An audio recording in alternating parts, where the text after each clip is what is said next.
Raising capital, it's not just marketing. It's securities law. Most deals, they don't fail because of the returns that are offered. They fail because of compliance mistakes. And that's what we do. Every day, we help entrepreneurs raise money the right way. Before problems ever start. If you're raising capital, talk to crowdfunding lawyers first.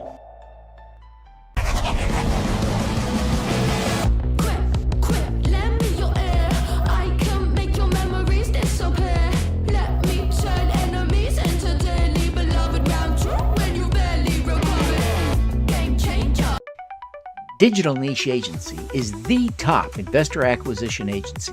DNA has helped founders raise over 9 figures via regulated investment crowdfunding with a 3-pronged strategy using digital advertising, content marketing, and strategic outreach.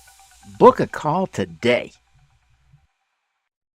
The CFPA advocates and advances the regulated investment crowdfunding industry.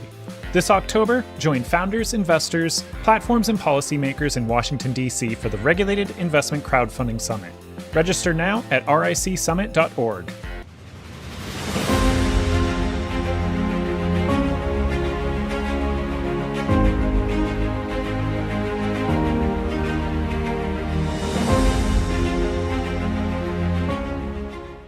Behind today's biggest crowdfunding raises. The leading CPA firm for Reg CF, Reg A, and Reg D compliance. Trusted. Experienced. Set apart.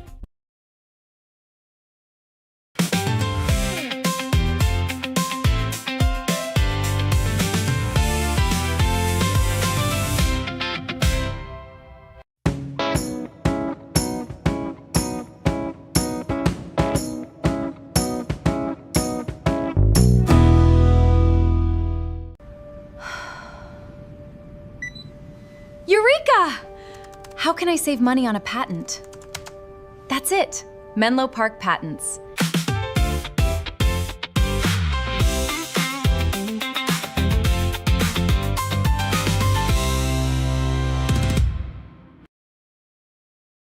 Equity Stock Transfer, a net global finance company. Learn more at equitystock.com.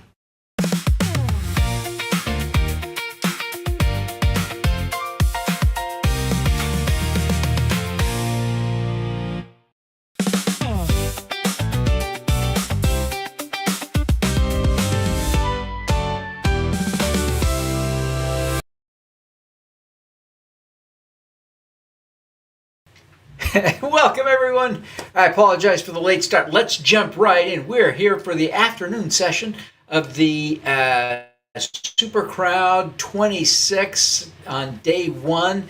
Our first speaker this afternoon is an amazing guy. If you have any interest in innovation and technology, you're going to want to hear this session with Shem Lachhman. Our next speaker is an electrical engineer, an inventor named on multiple U.S. patents, and the managing partner of Menlo Park Patents. So when he talks about protecting your innovation, he has been on both sides of the invention. Shem Lachhman works with founders in medical devices, biotech, artificial intelligence, consumer products, and manufacturing, and has built a streamlined approach that makes serious patent work affordable for growing companies. Your intellectual property is a vital asset. He will show you why. Please help me welcome Shem Lachhman. Shem, thank you very much for being here. We're thrilled to have you.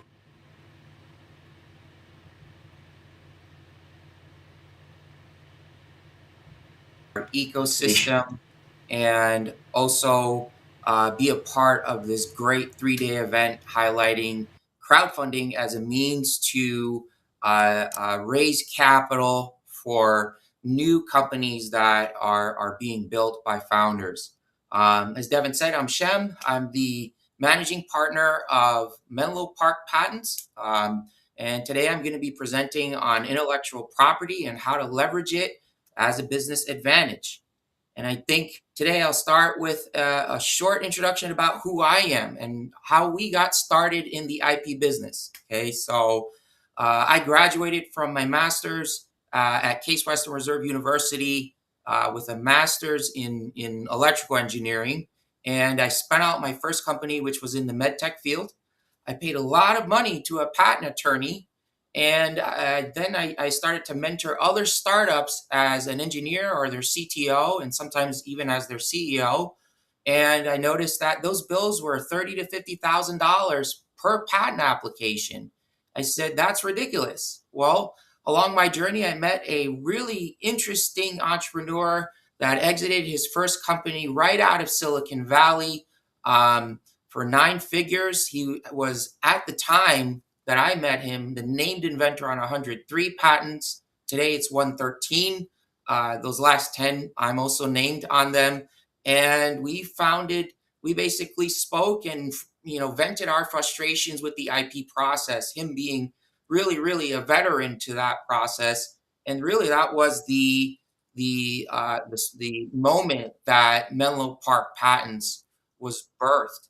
And so our goal was to obviously write and provide value, the utmost amount of value to every single client, but without the traditional law firm billing. We are literally a 50% cost reduction to our nearest competitor, and I will dare say that we are the most competitively priced firm in America right now. If you don't believe me, you can go to our website, menloparkpatents.com, and look at our pricing. It's listed right on there.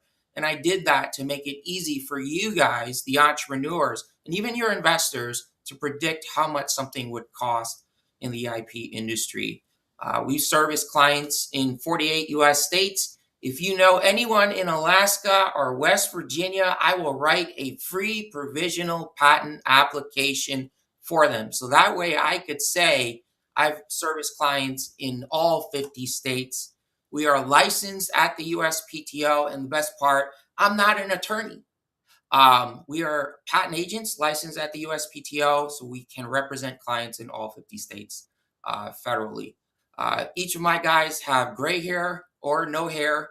They've been doing this for quite some time, and when we pair that with our processes that we've developed, we really put forward a level of value to every client. But again, at a 50% cost reduction, that won't burn a hole in your wallet. And so when you think about intellectual property, it's more than just protection, okay? And sometimes you have to take a step back as a founder and realize what is happening in the industry that you are going into and globally as a whole. And so years ago, before I was born, well, there was a thing called tangible assets, your manufacturing, machinery, hard goods that you can touch and feel. And they were the majority of the value in the market. Well, the script has flipped today. And today, intangible assets make up the majority of the market. And you might ask yourself, well, why does that matter to my startup? Okay, well, patents are part of those intangible assets. Intellectual property as a whole is a part of that intangible assets. And they tend to bring quite a bit of value to your startup and your company as a whole. That's why when you look at the top companies in the world, you'll notice that a majority of them tend to have patent portfolios, right? Every week, we see the newly published patent applications from the USPTO, and there's always a big name company out there.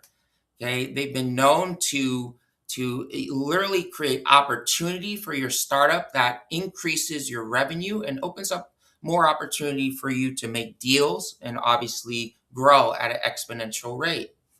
Okay, but like I said, IP is not just about protection. It's about being able to obviously own what you've developed. It's the first and foremost thing that it provides, but it also opens the opportunity that you can go out and build your company in a specific manner that would foster more ways of generating revenue inside of that company. And it might be through licensing deals or strengthening your position in acquisition or partnerships. If you think about today's products, you'll always see powered by on this. This is the greatest example of where IP comes into place, because behind that powered by, there is some sort of proprietary technology that allows you to create a clean deal with the company that you're going to be powering their third party product, right? But lastly, and we partner with all sorts of investors and investor networks, it's the easy answer to what's your moat. And every day I speak with a new investor group that we want to partner with and service their startups that are in their portfolio. And 100% of the time, there is always an investor on our calls that say, yes, we believe in IP. It really de-risks the investment for us. But before you actually build, and this has been a reoccurring idea that has been mentioned several times during the event today, is that you have to start somewhere. You can't swallow the elephant whole. You can't go from $0 to $1 billion overnight. And really, when you talk about intellectual property, it means you have to do this on the right foot, just like anything you do in your business, or you're just going to be end up spending more money in the longer run. And so, the first thing you have to, assess is, what is proprietary about me? What am I trying to sell? What am I trying to solve in the market? What is that pain point? And then, what's the actual value of my solution to those in the market? And so there is a lot of truth in speaking with your customers, from day one, because you can get that information from day one without even telling them that you started a new company and that you're trying to solve that solution. You're just trying to learn what their pain point is and shape your solution to better match their needs. Okay. And so when you go through that assessment, the second part of it is determining what forms of intellectual property do you actually need in your company. If you're a medical device startup, you're going to need patents and trademarks. If you're developing a new beverage, it's very common in the industry that you compete on brand. Liquid Death is the greatest example of this. So you'll need trademarks and trade secret. Okay, but that assessment has to be made so that way you build the foundation within your company. This is an important aspect of intellectual property that many founders skip and wait to do. And that's a big no-no, because timing matters when you talk about IP. And I say this in every single presentation that I give, because every week I meet a new company that may have generated millions of dollars in revenue, have been in operation for 3 years or 5 years, or an inventor or a founder that literally just started their company a few months ago, and they don't know that the United States is a first inventor to file patent system. Okay. And sometimes they even make the mistake of publishing, offering for sale, or using their invention inside, in public for more than 12 months. But what that does is it bars you from even applying for patent protection. So yes, this is just one example of why IP is a timely thing, and you have to do that assessment up front. You need to do it when you found your company, because it is a foundational component to your long-term growth. And so, the thing that I see, we write over 1,000 patent applications a year. So you're talking to a man that sees quite a bit of different technologies and meets quite a bit of people. And the mistakes that are made early on are from Silicon Valley all the way to New York City, down to Florida, Massachusetts, you name it. These mistakes tend to happen. And so it's my job today to make sure that you, the viewers, are not going to make these mistakes. Okay.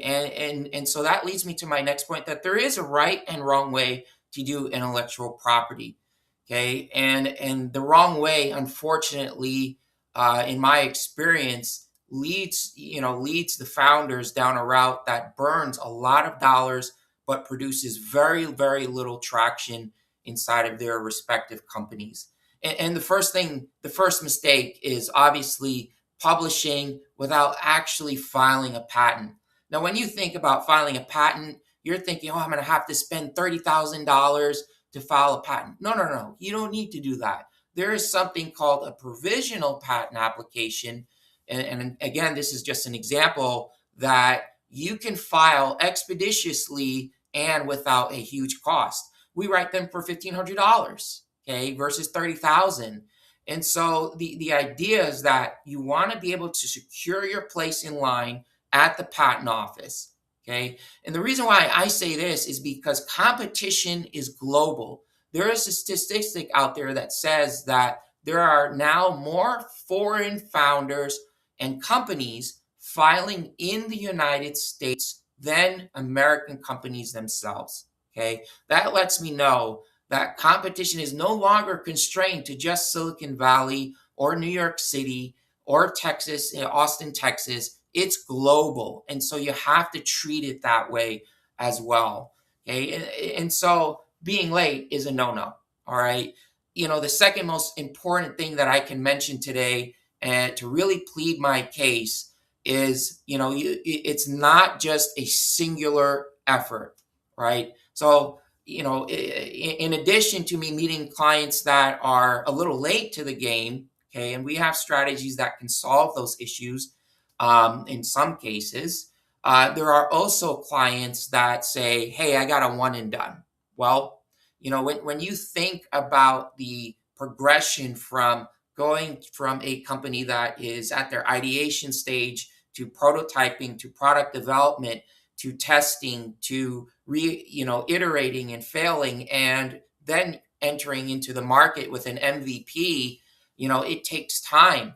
And all throughout that progression, new ideas are gonna come to light. You're gonna notice that I should have included this feature or restructured the technology to be more affordable for my market, which makes me competitive against those that are operating against me, right? Or that have competing products, right? Well, what ends up happening is a lot of clients that I meet and on a regular basis will come to our firm and say, well, I got a patent. Well, that's great, but you're not thinking about the future, right? Because they got the patent, they filed a second patent. Now that second patent is going under examination by the USPTO, but the portfolio was not managed correctly, and their earlier patent is cited against their second one. I mean, do you really want to pay for a patent where your earlier filing, your own filing that you've paid for, is going to be cited against you by the patent examiner, right? That doesn't make sense. And so before you go and let's say you get something called a notice of allowance, okay, and this is very, very practical, but it's a mistake that prevents life-changing technologies from entering the market. Before you go and you pay your issue fee, okay, and I'm speaking to those companies that are a little bit further along, make sure you file a continuation application or continuation in part. And you can come and ask me, what in the world are those applications? And I will explain it freely for you, okay? Because it is important. What it does is it allows something to be pending while you have something allowed at the patent office. And it's the best strategy for a startup that is early on and just entering the market and that needs to figure out, what are we doing in the market? Who are we? And how do we fit into the marketplace? Okay, because as you develop new technology, as you develop new ideas, they need to be captured in your intellectual property. And one of the best ways to do that as it concerns your patents is with a continuation practice. So I want to leave you today with 3 main points, and that is preserve your right, protect yourself, okay? Before you go out, before you launch your crowdfunding campaign, get something on file at the patent office, at the trademark office. Make sure you understand what it is you need in order to protect yourself. Go out, prove the market. That's what a crowdfunding campaign essentially does. You go out there, you attract investors from the common man that says, I really believe in what you're building. I'm going to part with my hard-earned money and invest into your wonderful venture. And then thirdly, expand on those assets. You've got the funding. You've preserved your right to make it yours, to make the proprietary technology your own. So now it's time for you to expand upon it and build a really formidable company that'll eventually be exited or be a legacy company for the next decade or so. Devin, I'll let you take it away. Thank you so much. Shem, that is just such a vitally important message. Innovators who are watching this just desperately need that. I'm excited. I keep thinking, what can I patent? What can I patent? So I got to work harder on that, Shem. I like to think of myself as an innovator, even though, my hair all fell out. Shem, thank you so much. Great job. I really appreciate your support as a sponsor for this event. I want to encourage you to pop into the Executive Lounge, our Zoom room. Let me know if you need the link. I can sneak that to you here in the studio. But we've got a nice group of people in there that all want to talk to you. I encourage you to pop in. Folks, if you're watching, there is a really cool thing going on in our Executive Lounge, we call it. It's just a Zoom room where people are hanging out. I encourage you, if you haven't yet purchased an Executive Access ticket so you can participate in the Executive Lounge, I encourage you to do that. And you can mix and mingle with our speakers and our sponsors and our Purpose-Built 100 winners over the next few days. This is really a cool place to be. Okay, Shem, thank you so much. I'm going to bring on our next speaker. Oh my gosh, our next speaker literally helped to write the law that allows for us to do what we're doing today. He helped to write that. Michael Shuman is an economist, an attorney, and an author who is genuinely credited with being one of the architects of the Jobs Act. He's one of the OGs of this space, and we're thrilled to have him. And he's really been active as well in helping states create their own intrastate crowdfunding laws as well. He has written, co-authored, or edited 10 books. He teaches at Bard Business School, and for 30 years has averaged more than one invited talk a week. He is a leading visionary on community economics. Please welcome Michael Shuman. Michael, we're thrilled to have you here and excited for your presentation. Take it away. Oh no, let's see, we got to unmute you. Here we go. Fire away. Devin, I really appreciate that very warm and generous introduction. I've titled my talk for the next few minutes, Reimagining Community Capital, and I invite you all to really think big. How can we take this inchoate industry of community capital and turn it into the cornerstone of a renaissance of American prosperity? The place to begin, I think, is to remind ourselves that small and locally owned businesses actually constitute most of the employees of the American economy. This is a graph that puts together the percentage of jobs in federal institutions, state and local institutions. Then I have self-employees, small businesses, medium businesses, and the red is large businesses. And I can tell you that if you do a deeper dive in everything but the red, 99.9% of them are locally owned, which works out to about 60% of the jobs. Now you can take another database by Dun & Bradstreet, and they will tell you it's 80% of the economy is small and local. So this is being conservative. In a well-functioning economy, 60% of the jobs not only would be happening, but would be funded. 60% of your and my investment dollars would be going into these businesses. Here is another fact that I think is important to look at, which is the United States has about $138 trillion in its economy, $138 trillion. And broadly speaking, the money falls into three categories, okay? The first category at the bottom is banking, about 20 trillion. The second category at the top is a bunch of small things like businesses that own their own equity. But look at that big swath of $80 trillion in securities. Securities are stocks, bonds, mutual funds, pension funds, insurance funds, and these are the things that people use primarily to do their investment. Again, in a well-functioning economy, 60% of the securities would be going into the 60% of the economy that are small, locally owned business. In point of fact, it is barely even 1%.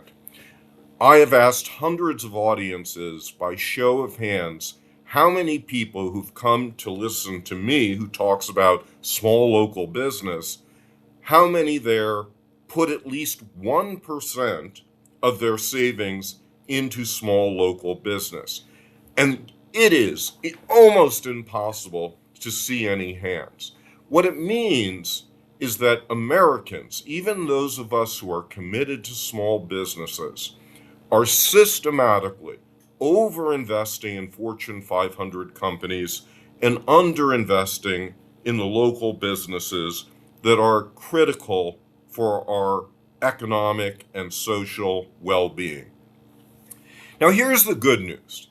If we could fix this capital misallocation, if we could shift our capital from Wall Street to Main Street so that we did reach a point of 60% of the capital going into small local business, every community would have $100,000 per resident of additional capital to put into their businesses. This was the motivation for me and many people, as Devin said, to help put together the Jobs Act of 2012. I took this picture, by the way, with my camera on my phone. It was a glorious day, and as many of you know, the Jobs Act created a crowdfunding regime that allows any American to put in, at that time it was $2,000 a year, any company to raise up to $1 million per year. That, of course, has been reformed to $5 million per year. And this is the record of crowdfunding to date. About 2.5 million Americans have put in $3 billion in 10,000 companies. The average investor is putting in over $1,000. The average company that is successfully crowdfunding is raising about $350,000. And the most successful entrepreneurs have been women and people of color, which suggests how important crowdfunding has been for the democratization of capital. The bad news is that $3 billion compared to a capital misallocation of tens of trillions of dollars is just a mighty mouse. This was one of my favorite cartoon characters growing up, so I couldn't resist.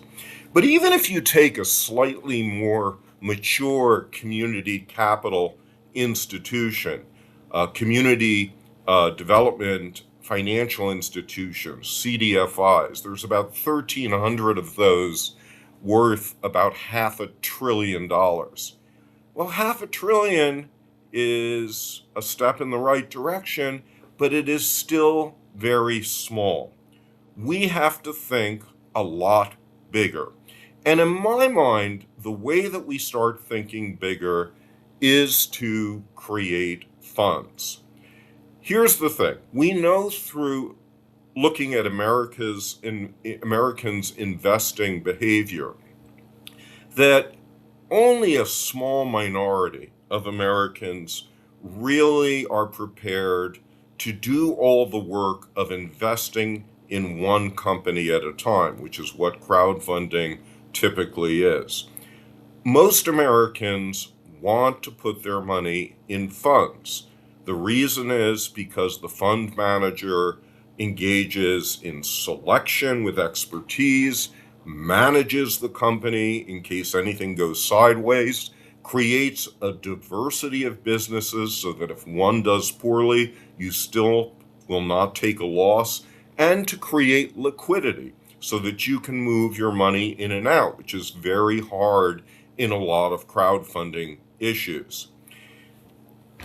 I put together a study of how to create community investment funds with several other people in 2020 called the Community Investment Fund Guide, a how-to guide on building local wealth, equity, and justice.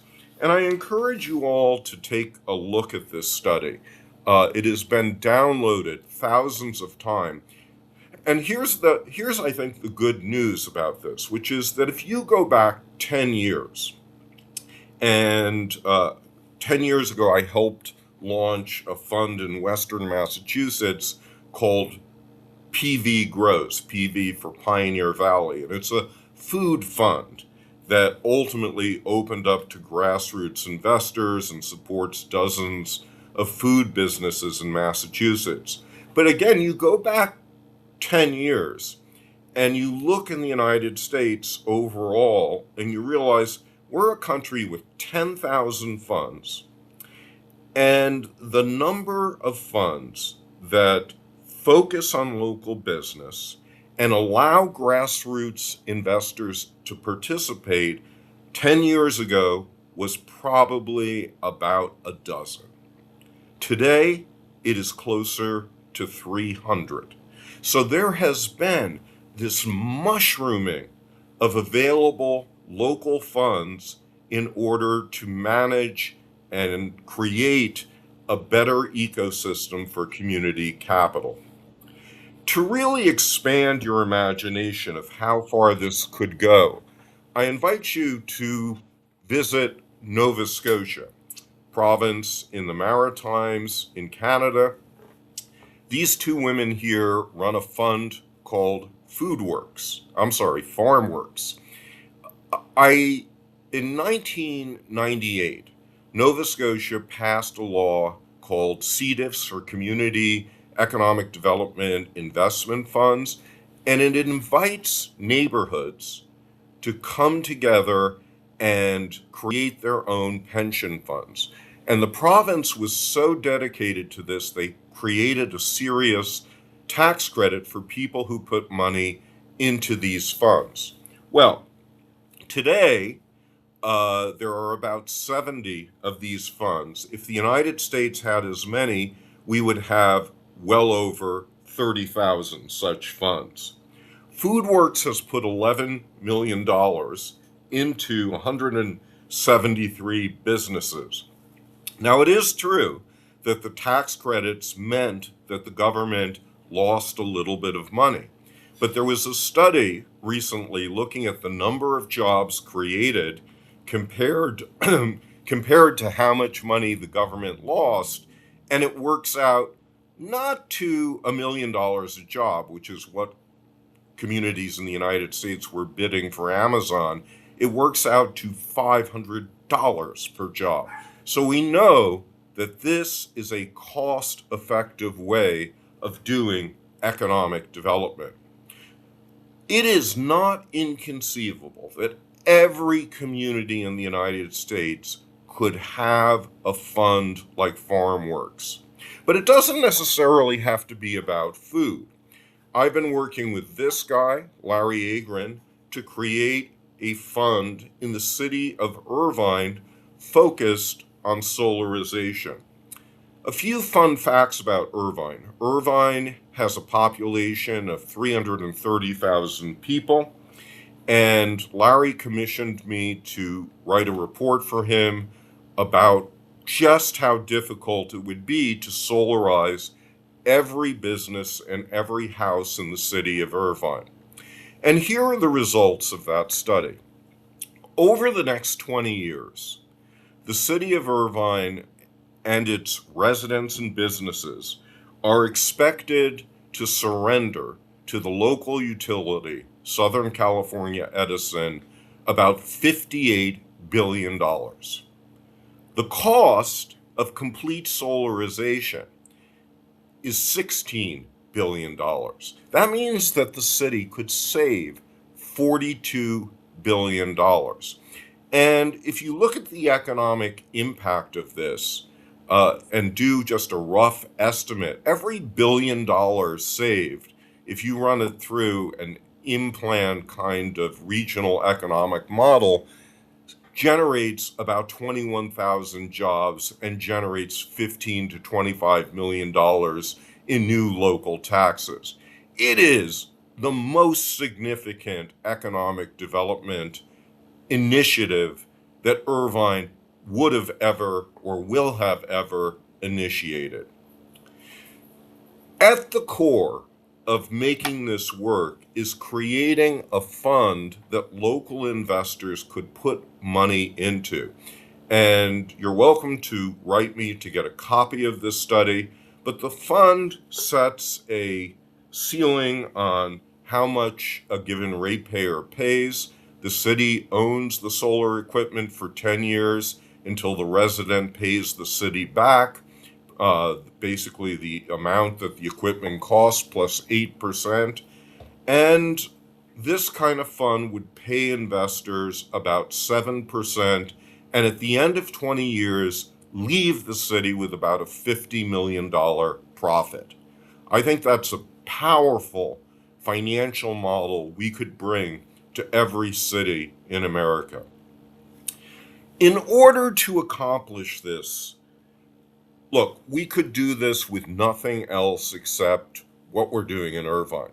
But I think we could accelerate this with 4 different kinds of reforms. The first is we want to make it cheaper and easier for cities to set up their own investment companies. And I want to draw your attention to Brian Becken, an attorney with Pathlight Law, also a speaker in the series, I believe. And Brian really has been working assiduously with both state and national authorities to make the glide path for creating funds like I'm talking about easier. The second thing we need to do is we need to think more creatively about how to create economies of scale for funds. This is my colleague in the Bard Business School, Janice Shade, and she is proposing to create a mothership in every state, and the mothership in every state does the back office activities for the funds in the cities in that state. So that might be accounting, the legal work, the insurance, and so forth. I think this is a powerful way to make it faster for communities to launch local investment funds. The third is a tax credit. And with the inspiration of the tax credits in the Maritimes in Canada, Chris Miller has all but convinced the state legislature in Michigan to pass a 50% tax credit for local investment. The fourth thing I would mention, and this is the subject of my most recent book, Put Your Money Where Your Life Is we need to have some reforms around 401ks and people's retirement savings. I would argue that every person who has a 401k or an IRA should be permitted to roll over some or all of that money over time into a solo 401k or a self-directed IRA that would enable you to put your money into local investment funds.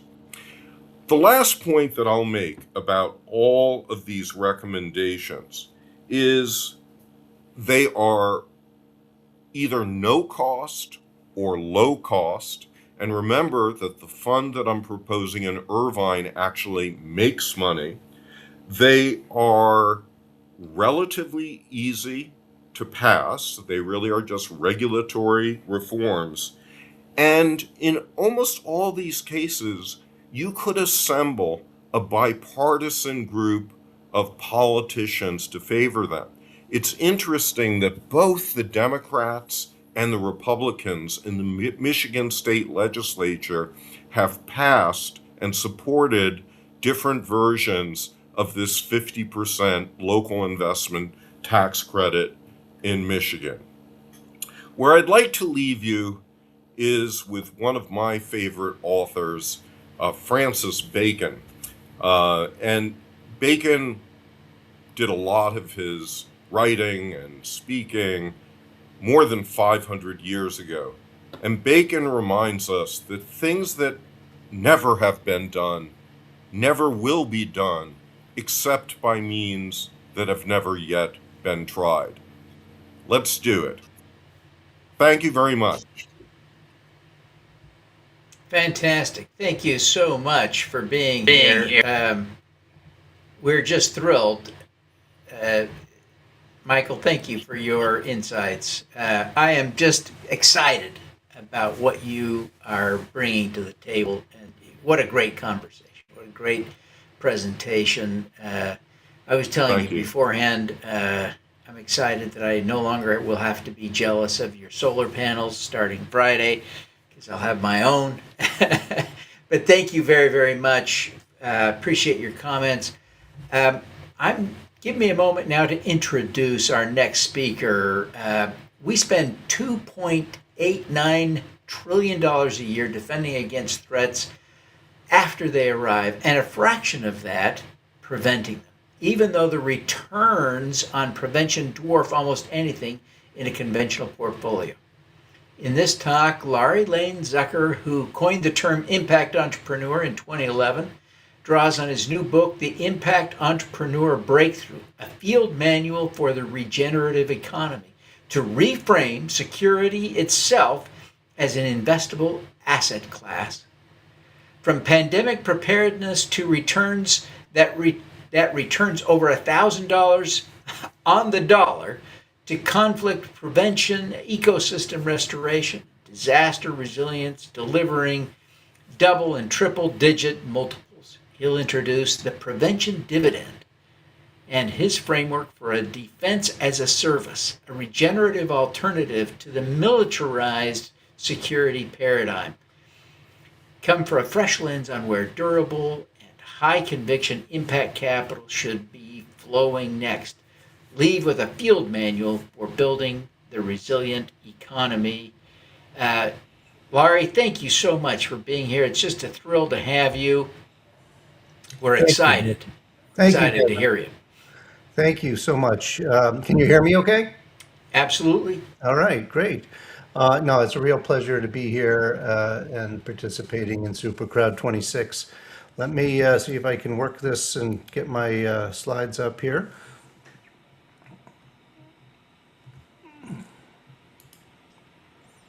Here we go.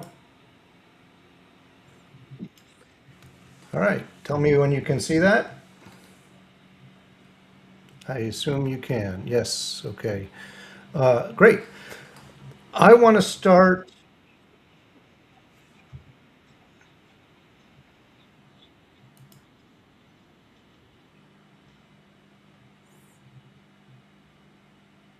Let me. Oh. All right, sorry. I got impatient, Devin. Let me try it again. All right, tell me when it's up. All right, great. All right, everyone, I want to start with a figure of return, a return figure, $1,102. That's the return on $1, not 11%, not 11 times, $1,102 back on the dollar. If I brought that number into a room of investors as a deal, I dare say you would not get out your checkbook. you'd get out your phone and call the SEC. Nobody returns $1,102 to one. That is the arithmetic of fraud. Except it isn't a deal. It's the measured economic return on pandemic preparedness, calculated by researchers at the Jameel Institute at Imperial College London against the realized cost of COVID-19. It is peer-reviewed, it's public, it's been sitting in the literature for 3 years now? And almost nobody is buying. That gap between a documented return and an empty order book is the single largest mispricing in the global economy. In the next 20 minutes, I want to show you where it comes from, why it has stayed invisible, and why the people in this particular room are structurally better positioned to collect it than anyone on Wall Street.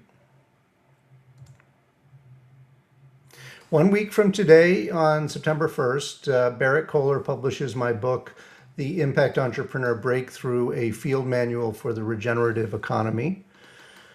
As Devin said in his introduction, I coined the term impact entrepreneur in 2011. So this is 15 years of watching what that term became in my book. The book opens with a figure that looks like bad news, and it's actually one of the most hopeful diagrams I know of that I know how to draw.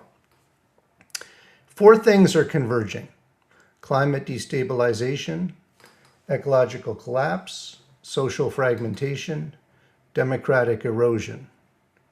You've watched all 4 accelerate this year. Fires on 3 continents, reefs bleaching past recovery, pollinator collapse moving from journals to grocery bills, elections contested by people who no longer bother pretending, and wealth concentrating at a rate that would embarrass a Gilded Age cartoonist. Here's the line the book turns on. These are not separate crises. They are symptoms of a single system failure, an economy designed for extraction rather than regeneration. Now that sounds like a darker claim. It's actually a lighter one.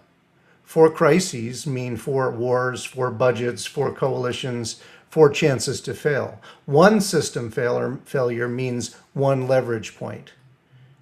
And I'm going to argue that we have found it. It's sitting in the security budget. 16 chapters, 5 parts, 18 canvases you can actually put on a wall and fill in. Lots of resources. The parts: foundations, how to see systems instead of symptoms, possibility, 4 structural moves, enterprises that heal, ownership that distributes power, capital that acts as custodian, and markets that price what's real. Protection, and this is the part nobody expects in a book about the impact economy. Integration, culture, and narrative, because no economics survives contact with a story people don't believe. And reclamation, what breakthrough actually looks like. Part 3 is the hinge. It's where I stop writing about the impact economy and start writing about security, and where I found the argument I'm here to make.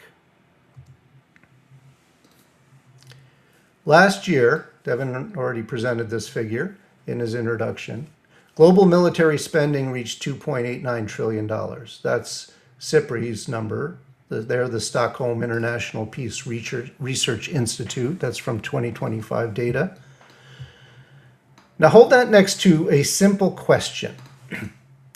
What actually harmed you in the last 5 years? For almost everyone listening, the honest answer is a pathogen, a storm, a wildfire, a supply chain, a hospital bill, an algorithm, or an institution that just stopped working, not an invading army. We are exquisitely defended against a category of threat that is no longer the primary one, and structurally undefended against the categories that are. So the book proposes 5 pillars of what I call real security: ecological stability, public health capacity, economic equity, democratic infrastructure, and community cohesion. Not metaphorical security, security. These are the things that determine whether your life gets wrecked this decade. Here's the image I keep coming back to. In biology, an organism has 2 ways to stay alive: armor and immunity. Armor is visible, purchasable, impressive, and scales linearly. Every additional unit costs the same as the last. Immunity is invisible, distributed, cheap, and compounds. An organism that spends everything on armor and nothing on immunity does not die of predators. It dies of infection. We have built a civilization with a magnificent exoskeleton and almost no immune system. And you know, there's a live experiment. Costa Rica abolished its standing army in 1948 and redirected the money into health and education. Nearly 8 decades later, it has life expectancy above the United States and a functioning democracy. And it was tested. In 1955, an invasion force crossed the border from Nicaragua, backed by Somoza. Costa Rica had no army to meet it. It was repelled anyway by a government its own people were willing to defend, and by hemispheric pressure through the OAS. That is the thesis in a single case. They did not lose the capacity to be secure. They changed what they were buying. One case does not, of course, prove a doctrine, but it does destroy the claim that the alternative is unthinkable, because somebody's been thinking it since before most of the world's current armies existed. If prevention is security, then prevention has a return profile. And here it is. Disaster preparedness, $4 to $7 back for every dollar invested. That's the National Institute of Building Sciences. Ecosystem restoration, $7 to $30 per dollar. That's the World Resources Institute. Conflict prevention, about $16 per dollar. And that's the Institute for Economics and Peace. Pandemic preparedness, the 1102 we started with. And early childhood education. This one is measured differently as an annual rate of return, and it runs 7 to 13% per year, compounding across a lifetime. Now that's Heckman and Garcia. In a portfolio, an asset returning 11% annually for 60 years is not a social program. It's the best thing you own. And and a caution, because I would want anyone showing you this slide.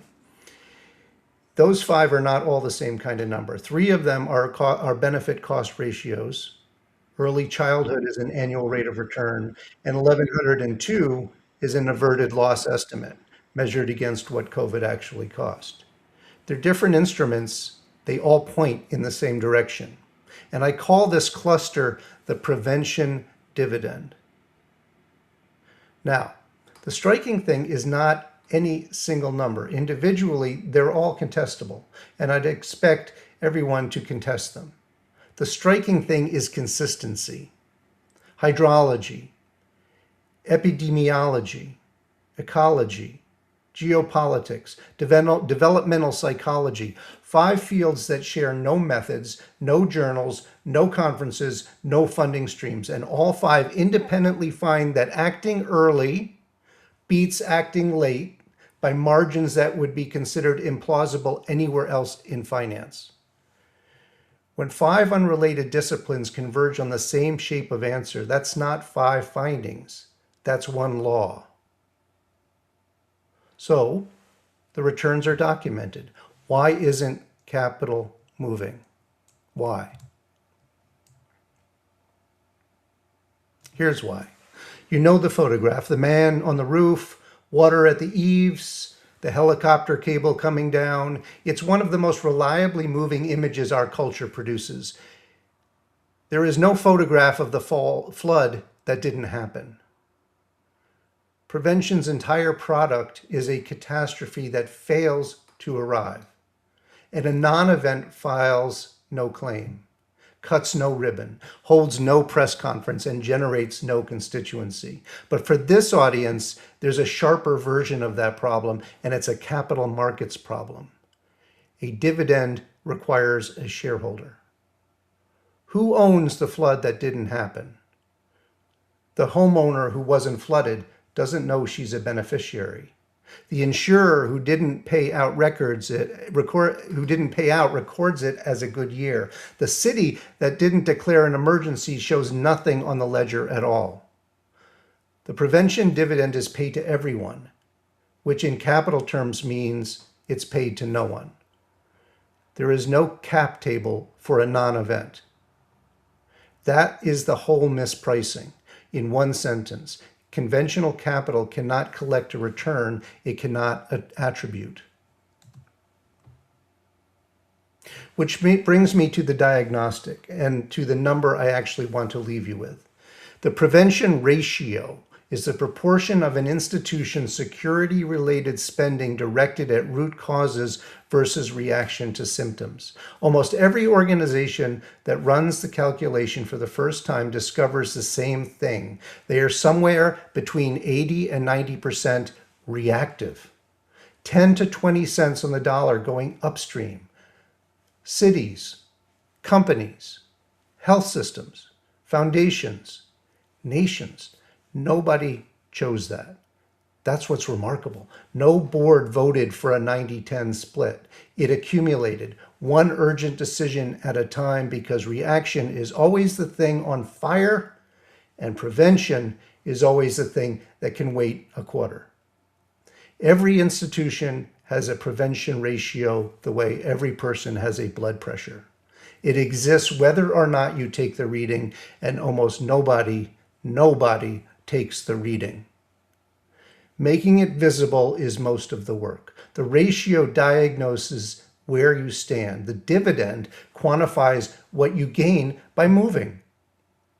Together, they're the operating system for what the book calls defense as a service, security built on distributed capacity, preventive infrastructure, and mutual benefit protocols rather than centralized reaction. Now let me connect this to the thing our whole field has been stuck on. The annual financing gap for the Sustainable Development Goals is about $4 trillion. That's the UN's Financing for Sustainable Development report, this year's edition. Total global official development assistance last year, $174 billion. About 4% of the need, and down 23% in a single year, the steepest fall in the history of foreign aid. We have spent a decade trying to close a $4 trillion gap with an instrument a 20th its size. It was never going to work. And last year, that instrument did not merely fail to close the gap, it collapsed. Aid cannot close it. Philanthropy cannot close it. That gap is only closable by private capital, and private capital requires a return. And here is what I think our field has gotten backwards for 10 years. Look at what's actually in the SDGs: pandemic preparedness, disaster resilience, ecosystem restoration, conflict prevention, early childhood education. Those aren't scattered goals. That is a prevention portfolio. It is substantially the same list I just showed you with returns attached, which means we have spent a decade marketing the best documented returns in the global economy as charity, and then expressing surprise that capital didn't show up. The prevention dividend is the return narrative that SDG finance has never had. Same projects, same outcomes, different accounting, and accounting is what capital reads. And this is why I'm saying it to this room rather than to a room of institutional allocators. I said the prevention dividend is unowned and that conventional capital cannot collect a return. It cannot attribute to a shareholder. And that's true. Impact capital is the only capital in the world that is definitionally built to price returns the market hasn't learned to see. That's not a nice thing to say about you and us. It's a structural fact about the instrument you're holding. You are the only buyer in a market with no other buyers and the best documented returns on record. In any other asset class, that sentence would describe the trade of a generation. So let me take the objection I'd be forming if I were you. Fine. The returns are real, but those are returns to society. I can't put society in my fund. And that's really a reasonable objection. It is the one that has kept prevention out of investment committees for 20 years. So let me answer it directly because the answer is more useful than the objection. Some prevention returns are capturable today in an entirely ordinary commercial model. Others are not. Knowing which is the whole discipline. Here's the test, and it is one question. Who currently pays for this harm? Because somebody does. When a wildfire burns, an insurer pays, a utility pays, and increasingly a state pays. When a substation fails, an operator pays. When a workforce gets sick, an employer pays. When a river takes out a bridge, a county pays. Every one of those is a buyer with a budget, a P&L, and a line item that already exists. A company that reduces that harm isn't asking for charity, it's selling cost avoidance to the party currently absorbing the cost. That's a normal business. It has a customer, a price, and a renewal. And that's the left column here in the graphic. And it is far larger than our field treats it as. And then there's the right column, biodiversity, pandemic risk, armed conflict, the health of a democracy, harm so widely distributed that no single party bears enough of the cost to justify preventing them alone. That is not a business model failure. It is a market structure failure. And it is precisely what catalytic capital, blended structures, and public partnership exist for. Most of the field has been treating those two columns as one thing. They are not. And a great deal of what has been filed under the right column belongs on the left. Which brings me to something you may not have noticed about this conference. Look at who is on the agenda. Circular materials and waste diversion, preventive care and chronic disease management, community capital and local ownership, retail access to capital itself, place-based enterprise and neighborhood networks. Every one of those is prevention infrastructure, and nearly every one of those companies is describing itself as impact. There's a telehealth company on this agenda doing diabetes education, thousands of patients and a measured drop in average A1C across them. That is not an impact metric. That is a number that shows up years later as complications that didn't happen. And complications have a payer. Now, I want to be careful here because impact is a word I've spent 15 years on and I'm not about to disown it, but it is a word that tells an investor what you care about. It does not tell them what you are worth. Prevention tells them what you are worth. It arrives with an arithmetic the word impact has never carried, a documented multiple, an identifiable cost bearer, a counterfactual. Map this agenda against the 5 pillars, and you will find that this conference is, without ever having planned to be, a prevention portfolio. Nobody has told it that yet. That is the opportunity I'm describing, not a new sector to build from nothing, an existing sector that has been priced as sentiment and should be priced as risk reduction. And it has a name. What I've been describing for the last 20 minutes, the dividend, the ratio, the question of who pays for the harm is prevention economics, prevention economics. It isn't a product, and I'm not selling it. It's a way of accounting, and any one of you can pick it up tomorrow. So 3 things as I finish here. Scale to whoever you are. If you're a founder, and a lot of you are, some of you pitching live at this event, you are probably already prevention infrastructure, and you're describing yourself as impact. Rewrite one slide. Name the harm you prevent. Name what that harm costs when nobody prevents it. Put the ratio on the page. You will not sound like a nonprofit with a business model. You will sound like an underpriced asset because you are one. If you're an investor, and there are live rounds on this agenda, add one question to your diligence. Not what's the impact? Ask, what does the world spend cleaning up the thing this company prevents? That single question reprices most of what you'll look at this year. And whoever you are, take one institution you actually touch, your company, your town, your fund, your school board, estimate its prevention ratio, then run what I call the 10% redirect. If you moved 1/10 of the defensive spending upstream from reaction to prevention, where would it go? And what would it actually stop? If you'd rather run that number than estimate it, there's a tool for it in public beta, and I'll drop that link in the chat if I can figure out how to do that.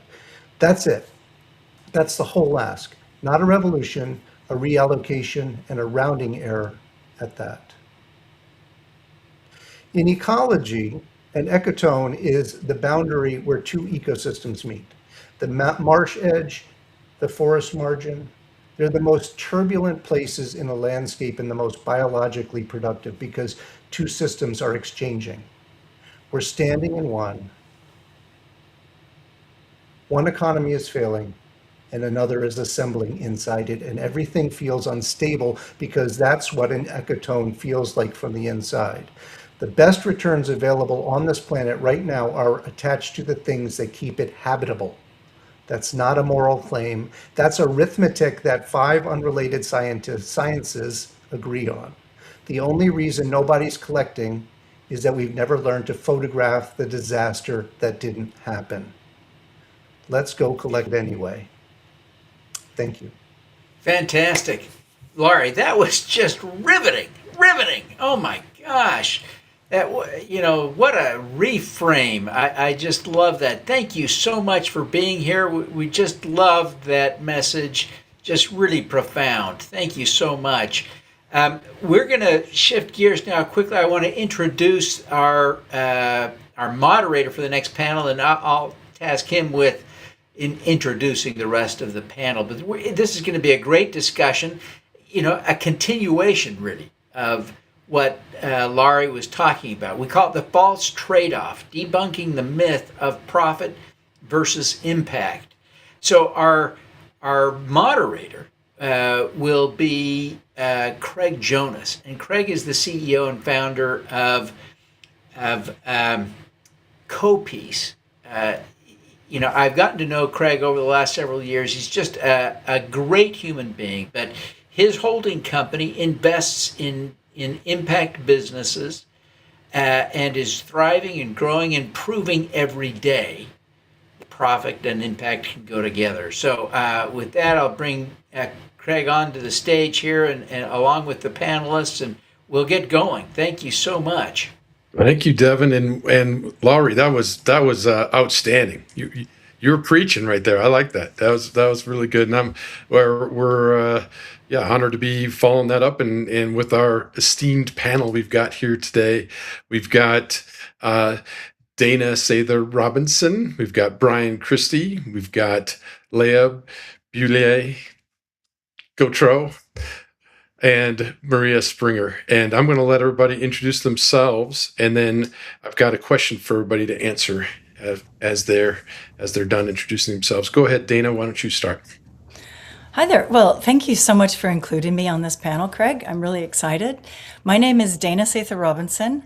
I'm an angel investor and I'm a pitch trainer.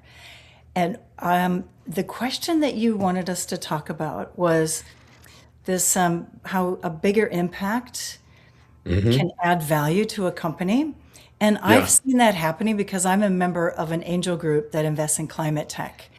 And every company we look at, we want to see how, as they scale, as they grow, as they become more profitable, how they increase their impact.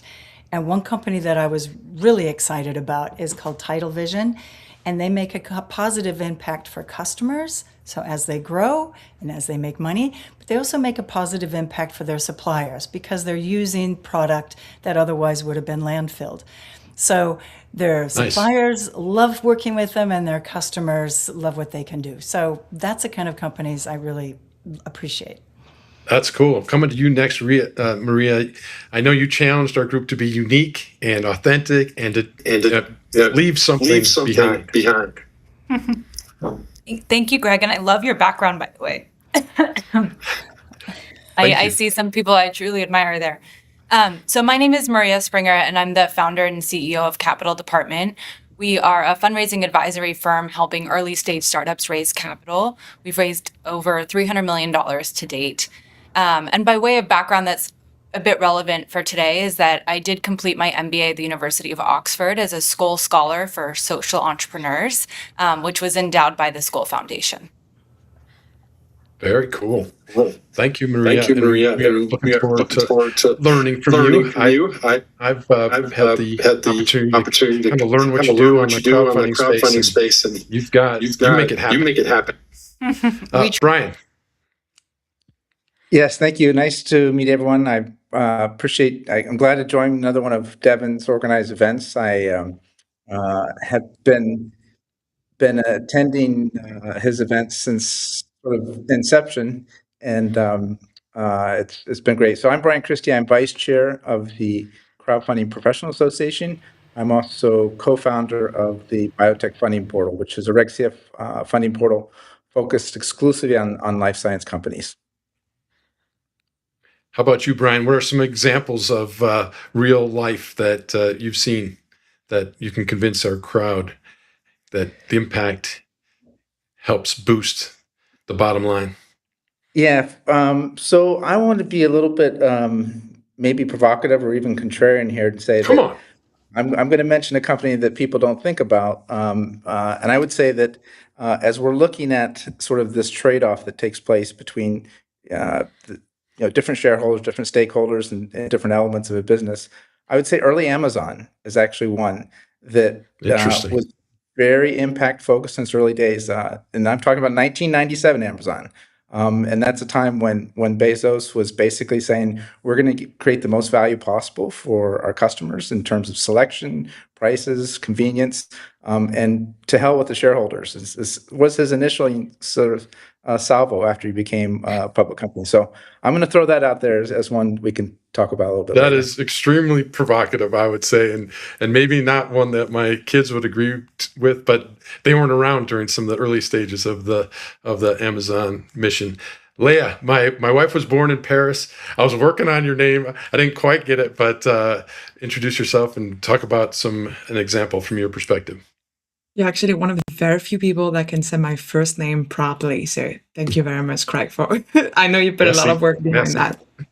My name is Bouhelier-Gautreau. I'm Senior Investment Associate at Kingscrowd Capital. I've been there for the last 5 years. And what I do is that with the Kingscrowd Capital team, we sort through more than 200 new deals a month on equity crowdfunding platforms and debt crowdfunding platforms. And I'm the one who focuses in selecting the few climate tech, social impact companies that we invest in. And to answer your question, well, I'm an investor, so I want to take one of the investment that I made very early on. It was in Hempitecture. I invested in their very first round. And they, at the time, were raising at about $22 million valuation, only on the base of being a climate tech platform, a climate tech company, meaning they take insulation, they make it carbon negative. They raised very recently with a social impact layer on top of that, meaning they are building a factory in Tennessee, in a place where workers were affected by the stop in dismantlement of coal mines. They lost their job. And so in particular, want to replace kind of coal, dirty jobs with green job. And the valuation went from 22 million to 40 million. So I think that just, you don't have to limit yourself to just one type of impact. You can multiply it, and that shows up in the valuation. Love that amplification of impact. Maria, coming back to you on your real life example, and you're going to be our first question. Okay, yeah. On that question, Healthcare Originals comes to mind.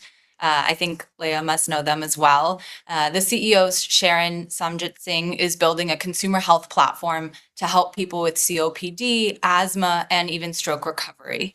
And Nice. one of the things that I find so incredible about this company is that in addition to being VC backed, she's also raised a community investment round on WeFunder. And in addition, one of the things that impresses me most is that as a healthcare company, we could say, okay, all healthcare companies are naturally impact focused.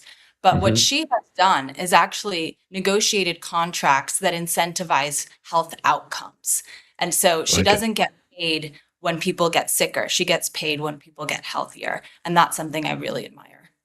Oh, that's outstanding. Yeah, one of our wholly owned subsidiaries is CoPeace Health, and we've got an example of a company that has created a system that takes advantage of underutilized lab capacity at these small rural hospitals because they've got state-of-the-art facilities, and their utilization is like 3-5% sometimes. So instead of sending lab samples to national labs and the carbon footprint it takes to put it on the plane, we're keeping it local, and the impact is just deep. I mean, it's allowing people to stay employed. It's a considerable amount of revenue coming to the hospital, and that the company that's put that together has increased their value tremendously by just demonstrating that impact.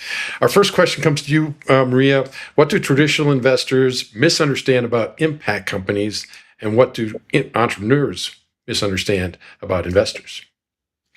Yeah, I think I spent a lot of time reflecting on this, and I don't think traditional investors are thinking about impact companies. And as this young social entrepreneur, I was disillusioned by this. I was upset, with the wealth inequity that's persisted in our country for centuries. It makes sense, right? It's designed this way. And so when BlackRock's Larry Fink put out his famous CEO letter, A Fundamental Reshaping of Finance, I was like, oh my goodness, is this the moment that institutional capital finally wakes up? And of course, here we are, they've rescinded a lot of those statements. They've dramatically pulled back on their commitments. And so I think ultimately for me, it's just a fundamental understanding that these investors have a fiduciary and a legal responsibility to deliver returns, and we can spend our time elsewhere. On the other side, I think that, and some of you would probably agree with me, that I advise founders to focus on unit economics and a credible path to scale. And beyond that, I would say one thing we don't often talk about is bootstrapping. If you raise capital, of course, there's a wonderful reason to celebrate that, but it also comes with a tremendous obligation. Now you have to talk to your investors, and you actually have to deliver. And I can tell you that there's nothing easier than just reviewing retained earnings that look really strong. Yeah. Nice, Maria. Yeah, I'm pretty sure that I know Bezos and Larry Fink are listening, Devin, to this today's live broadcast, and I don't think they expected to be both mentioned, which is cool. Brian, coming to you, the premise of the panel. What does the idea of impact come at the expense of profit? Why does that concept persist? Yeah, good question. And in this, I might step back and mention that I have a teenage son, and he's always saying, Dad, you got to get out of the matrix. Where everyone's sort of stuck in the matrix. I'm going to do something different. So that's something where, in many ways, I think that is a concept where this sort of perceived trade-off is we are part of the matrix. And I'm going to blame Milton Friedman as being one of the advocates of that. In fact, I talked about this at SuperCrowd Chicago back in 2024 when Devin invited me there. And this concept of shareholder primacy has really been persistent since he published his article in the New York Times, which was that the social responsibility of a corporation is to make profits, something along those lines. I don't know if those are the exact words of it.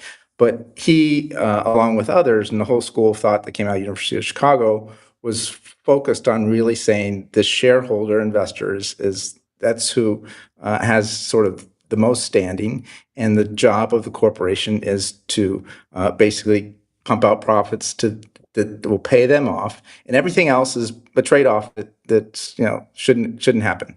And so there's in my view, a lot of flaws within that mindset. And in fact, even the Business Roundtable at some point came out and said, "Hey, we have to look at other stakeholders."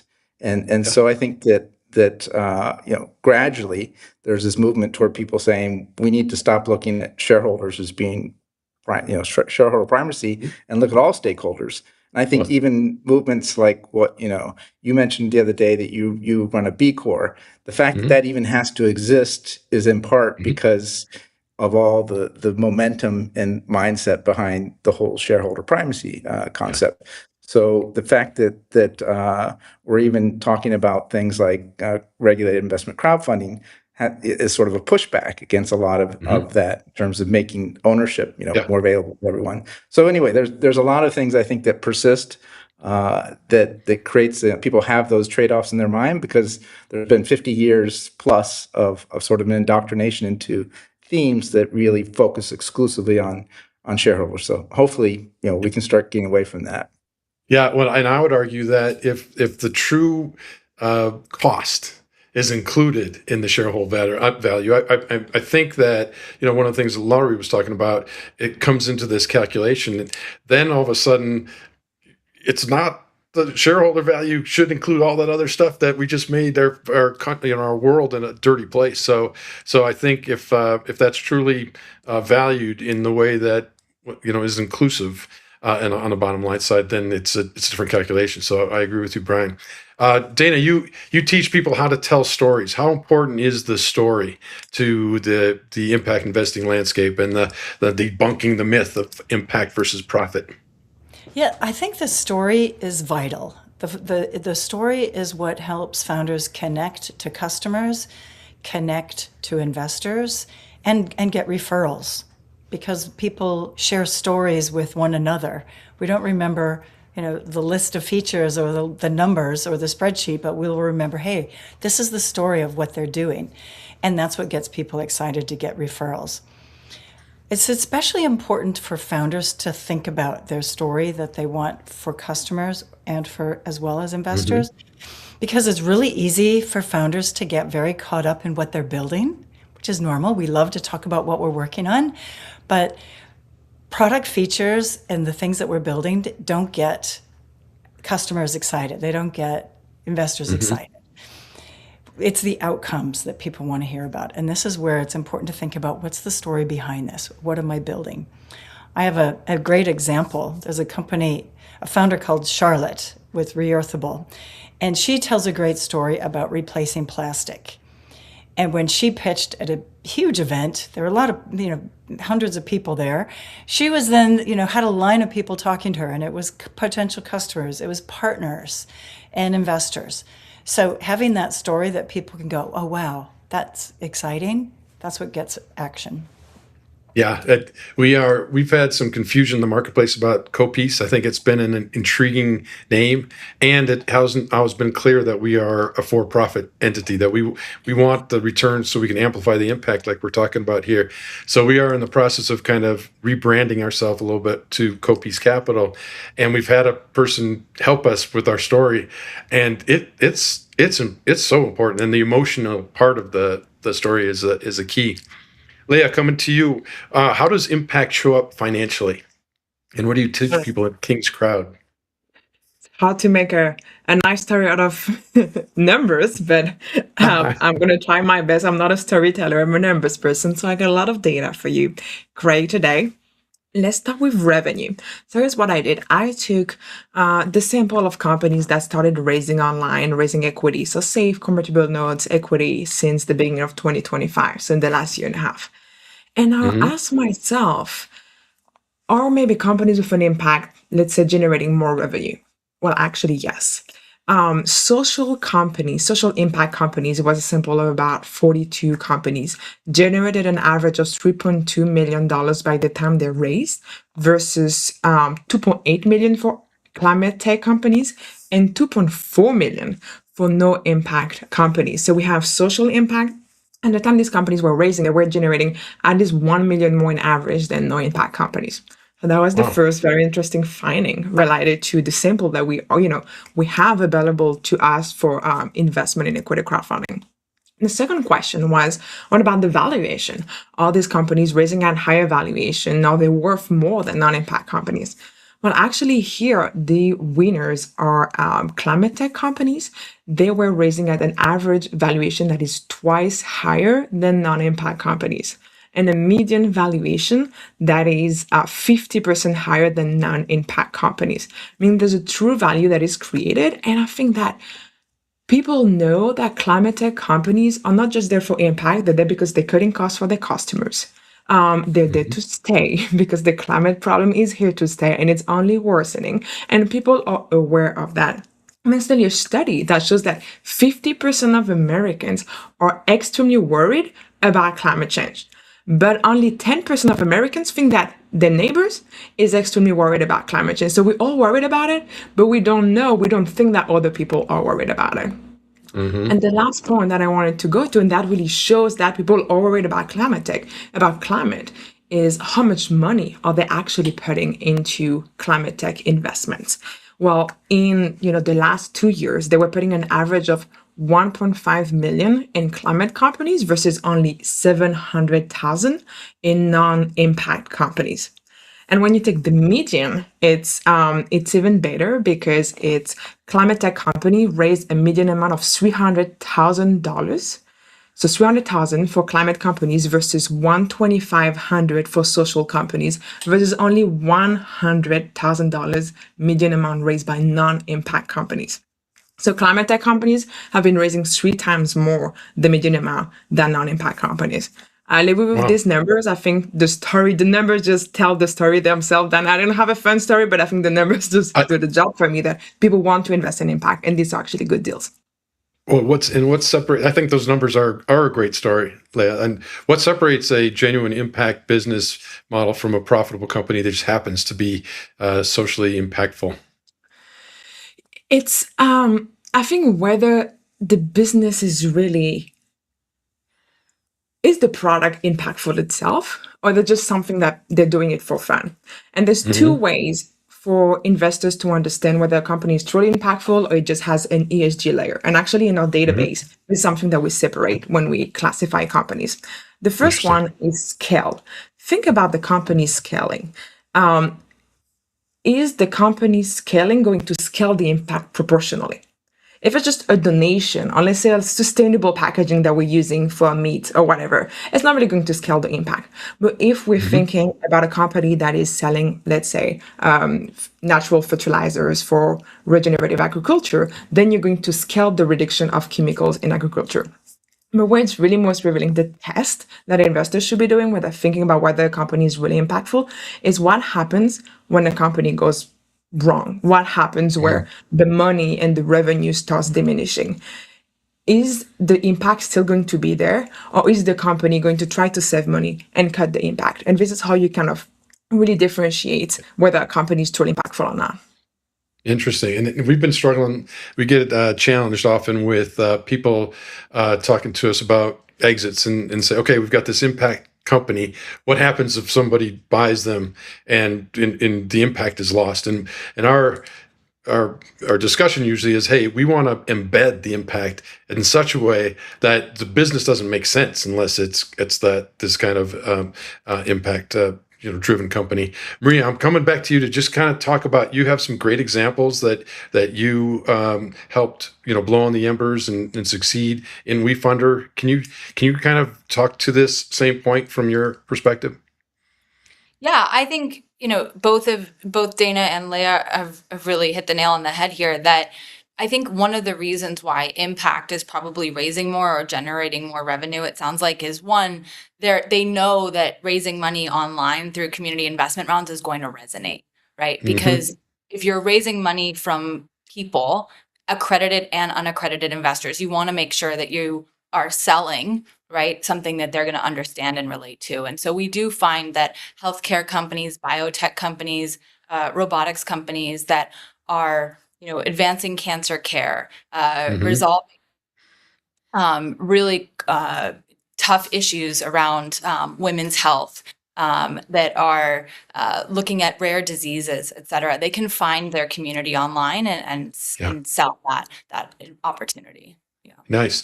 Brian, is there ever a point where maximizing impact really, kind of gets in the way of the return? And is there a world where a concessionary return is actually okay in this space?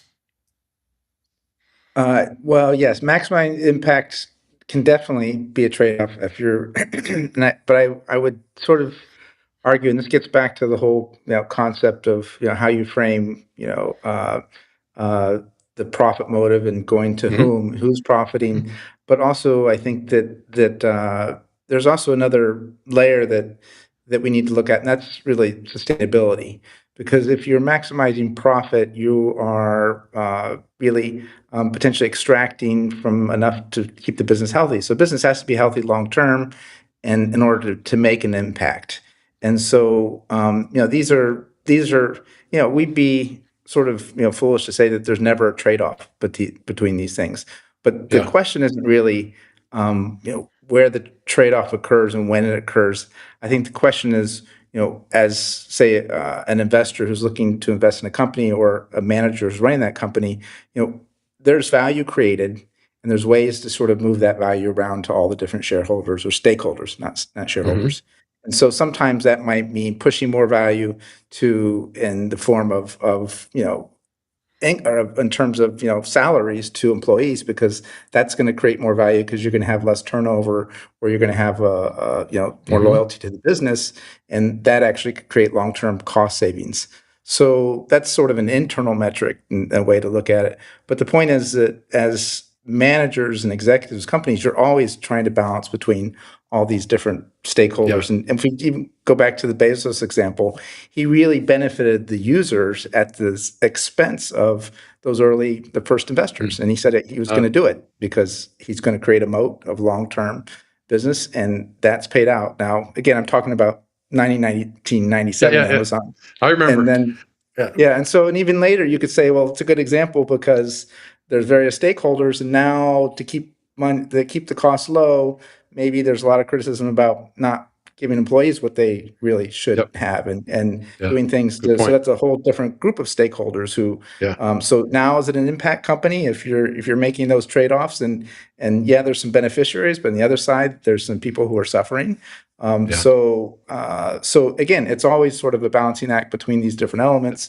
But regardless of what decisions to be made in terms of where you're pushing the value, each company has to be somewhat sustainable in order to have an impact. So a different kind of matrix, a balancing, sustainable matrix. That's right. Dana, we talk about purpose, we talk about impact. How do you encourage investors to really define what success looks like for them in this space? I think that for investors, particularly for those of you watching who are considering being an impact investor, to think about your values and what you want to see happen with your money and where you would like to see success. And it's also thinking about what problems you want solved, because you can't save everything, right? You can't save the planet and cure cancer and build affordable housing and save the whales with a small budget, unless you're a real multi-million-dollar putting lots of money. When we started CoPeace, we actually thought we could. Now we're realizing that it's better to invest in what you know. So exactly. we're learning a few things. So you need to invest in what you know, or invest in what you most value. And whether you decide to focus on climate, even within that, there's dozens of different industries to learn about, or biotech, medicine. There's so many different areas to focus on. Think about where you could do that research and dig in, and and consider what's going to be most important for you in the long run, or where you want the change to happen. Keeping in mind that you're also looking for companies that are going to succeed financially so that they're sustainable, that as they grow, it multiplies the impact. But you want to think about what you want to support and where that is, which means that over time, as you see more deals, you'll slowly rule out what you're most excited about and what not, and develop an investment thesis. And I encourage people to write it down. It makes it a lot easier to say no to deals that are not a fit if you've said, oh, sorry, you're not in my thesis. Because otherwise you find yourself looking at everything and then it's hard. You can't decide. I like that. If I'm going to ask everyone this question, if you're a founder building an impact company today, what is one thing that you would include in your business model from day one? I'll start with you, Dana, and then I'll make sure everybody can respond to that. I think it's really important for founders day one to really know their customers and to be very clear in their business model how they reach customers. And also how they make money. You're not a great investment unless you can show that you have a way to make money.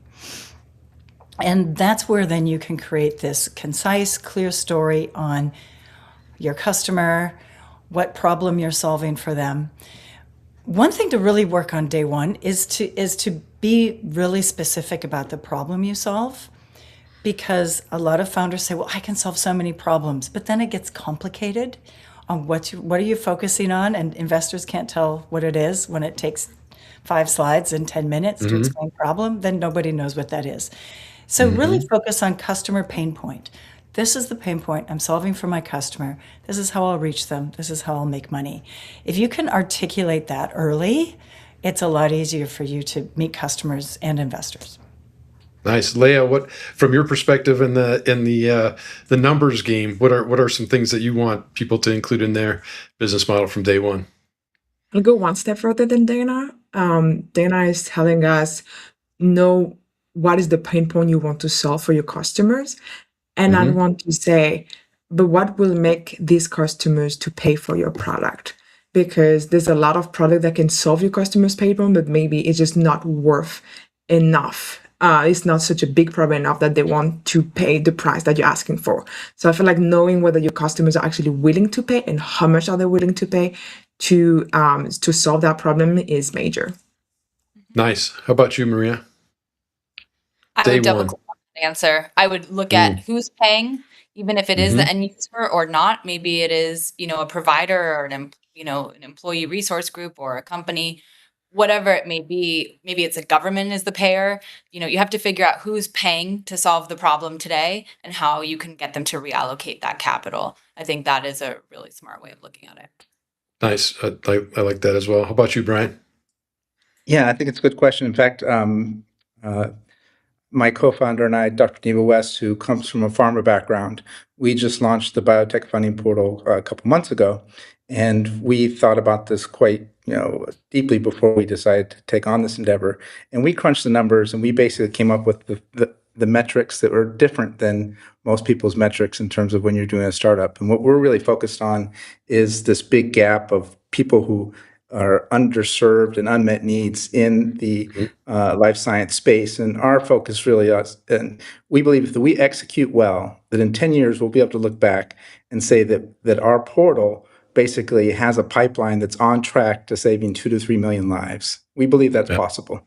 And so we have to execute well, but that's what our goal is, and that's what we're working to achieve. And so we're going to measure that, and a lot of our metrics that we share with our board and others is focused on how do we get there. And so that's you can't perform against the things that you don't measure. So you have to focus on those. Those are outstanding responses. Maria, does an impact company need a different kind of capital, or can they use of more traditional forms that we see out there that are available? Yeah, I'm quite pragmatic about this. And I think ultimately fundraising is sales. And so if your investor is your customer, so to speak, because you're selling equity, then I do encourage all of my founders to put together an ideal investor profile so that they can qualify prospects.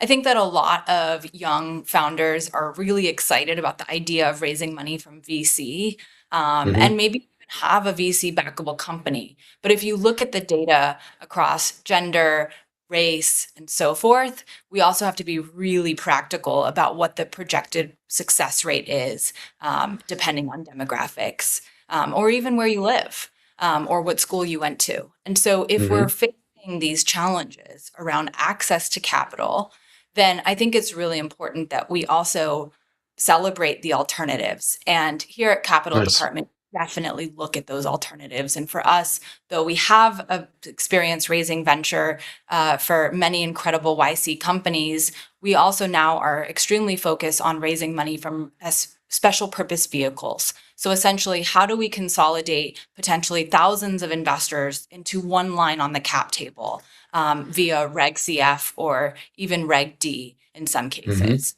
And we'll also consider alternative sources like micro funds or corporate philanthropy. And of course, family offices are fantastic as well. I think ultimately it's the founder's job to figure out who is best suited in order to supply us the capital we need. Nice. Well said. Leah, what happens when an impact company scales? What do you see at Kingscrowd Capital when the scaling happens on the impact side? A lot of things happen, unfortunately and fortunately. So I'll give three precise examples. Example number one, in the battery market, what I'm seeing is that right now, most batteries that are being used are lithium-ion batteries. And we know that it's not that environmentally friendly. It's pretty toxic. It's inflammable. And there are many, many, many startups that are trying to find alternative solutions. For example, Kinetic that is raising, and I know they've been on Devin's pitches as well before. When such companies like Kinetic scale, what happens is that they start to be able to reduce cost and therefore finally compete with the dominating technology. So that's the thing that I love seeing happening. Second thing that can happen is that when they scale, they get enough capital to be able to actually subsidize their product before they can have a business model and they can become profitable. They're a company like Vinted. They are super spread, well-known in Europe, but they're trying to enter the American market. And right now, Vinted is actually pretty impactful because it helps customers use second-hand product. They are subsidizing shipping. So you can buy a product for $5. Vinted only makes $1, but they are paying for you $10 free shipping. As a result, they're losing considerable money, and that is for them to enter the market, be able to scale, and hopefully have enough both sellers and buyers to be able to get a model where they become profitable. And the last example just came to my mind thanks to Brian. This is Amazon. Amazon started as an impact, but right now because of improving margins, I think it's one of the worst example that we can have. We know how they treat workers. We know that they have a terrible impact on the environment. So that's also one of the bad cases that can happen. I think just as an investor, it's good when you invest in a company to try to do these little models in your mind. Based on who is the founder and what is the company's business model, what is actually going to happen? Is the impact actually going to scale and to last? Love it. Excellent. I'm going to ask everybody this question and start with you, Dana. What's a commonly accepted belief in impact and purpose investing that is just simply wrong from your perspective? Okay, I'm unmuted.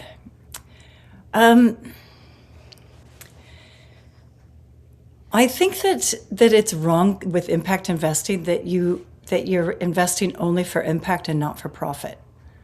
I mean, I'm an investor and an impact investor, so I expect profit. So I look at business model as carefully as I look at the sustainability side or the impact of the business. Nice. How about you, Brian? Something's what's a commonly held belief that just you think is wrong? I think that a lot of people think that if you're talking about impact, you're automatically woke, and so and that's not the case. And so you can really be focused and shrewd about sustainable, strong businesses with strong moats that are having impact as well. So I think there's just some labeling that gets assigned to this space unfairly. Yeah, we, as you know, having gone through a couple WeFunder rounds and several other ways to raise capital, of our 400 investors, we've got quite a spectrum of people who are believing in trying, and some of them, honestly, it's, I think they look at it as a little bit of a hedge. They see, hey, the oil has worked for me. Maybe it won't work in the future. So I'm starting to, take some of my 10% and allocate it differently. How about you, Maria?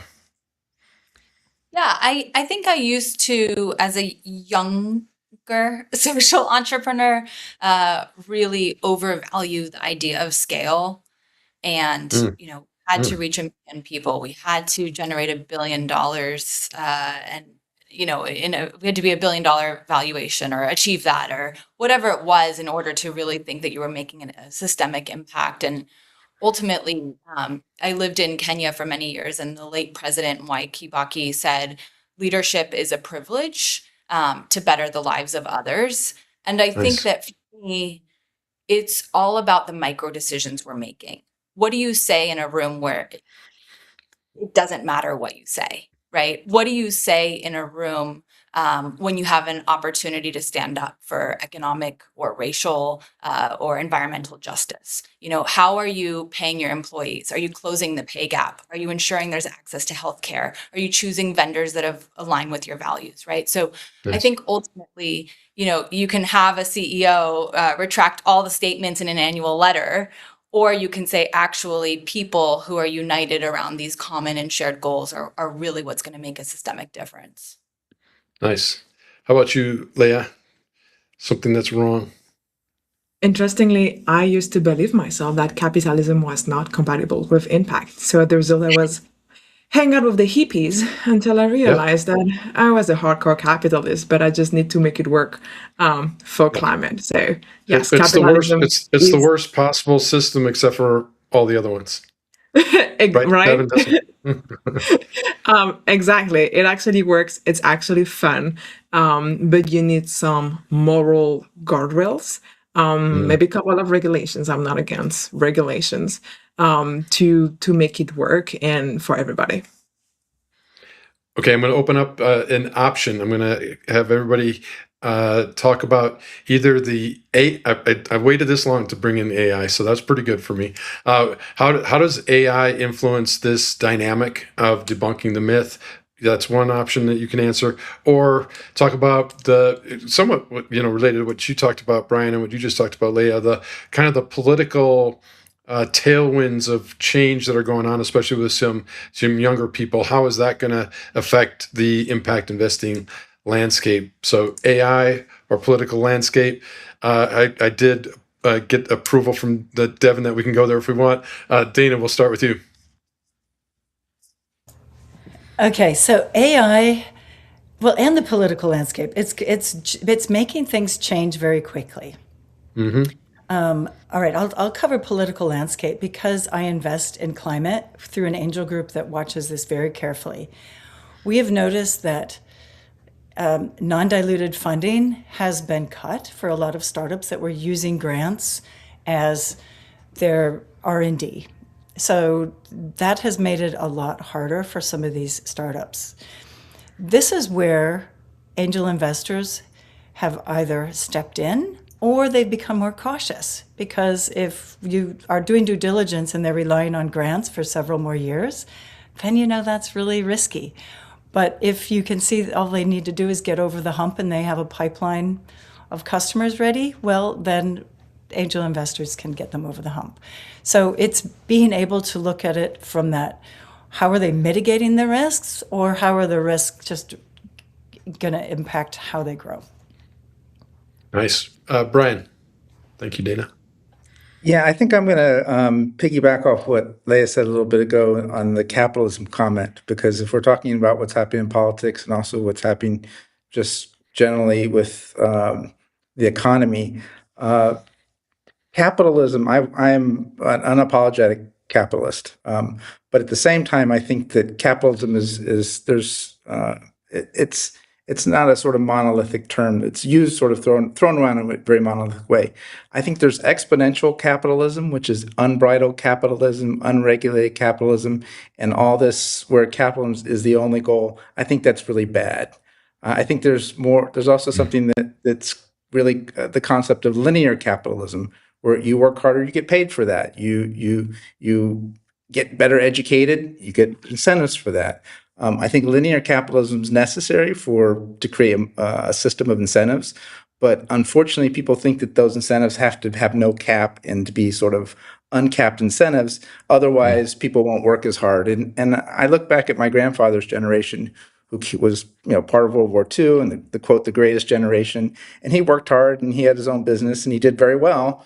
But you look at the different sort of cap between him and his neighbors, maybe he was twice as successful, and that allowed him to have a good lifestyle. But now the fact that someone can be a million times more successful than another, and maybe they're only working twice as hard, well, that's exponential capitalism at its worst. And I think that's actually going to create a real problem for everyone, for our country. And that's why you're hearing people say they're pushing back against it. So, well, and your grandfather probably had some significant advantages, and the people who are getting the exponential benefit have even a different level of advantages versus so many others. When you have 3 Americans who own as much as the bottom 50%, I think that's then something's distorted and something's gone wrong. So capitalism, yes, but not unbridled capitalism, unregulated capitalism. So, Maria? Yeah, no, I agree, Brian. I think the rate of inequity is accelerating, and that it is not just about income, it's also about education. We're seeing that the literacy rate in the United States is also decreasing. And, I think ultimately we're going to have a massive reckoning if we don't consider the social 100%. Impact this is having, whether it's universal basic income or other social programs to ensure that everyone can live high quality of life. Thank you. Thank you, Maria. Well said. Leah, you finish us up with some words of wisdom. Yeah. Your last word about AI. Maybe if you're trying to make a real impact, don't use AI. Just use your brain. Try to really think about it, because I think this is linked to what you're saying, Maria. AI is stealing from us our ability to think. So let's keep thinking about ourselves, writing about ourselves, even if it's hard, maybe a bit less, so it matters more, and keep making impact as humans for humans. Thank you, Leah. I hear you. And my kids are 32 and 28. They were the inspiration of CoPeace. They were like, yeah, cool, Dad, you're on ESPN all the time. You're doing this other stuff. What are you actually doing to make the world a better place for us? And we've had a lot of discussions about AI recently, and there's some strong feelings for sure. Devin, how about that? The great panel. Put together some impressive people. I was looking forward to this for months, and you did not disappoint. This was fantastic. I mean, we really did convene here some of the great minds in impact, and it was really a thrill to hear you guys think through things. Leah will be with us tomorrow for judging the live pitch. She does that with us regularly. I can't count the things I've learned from Leah, despite the fact that I wish it were the other way around. I'm the sage. No, it doesn't. I listen to Leah and I learn.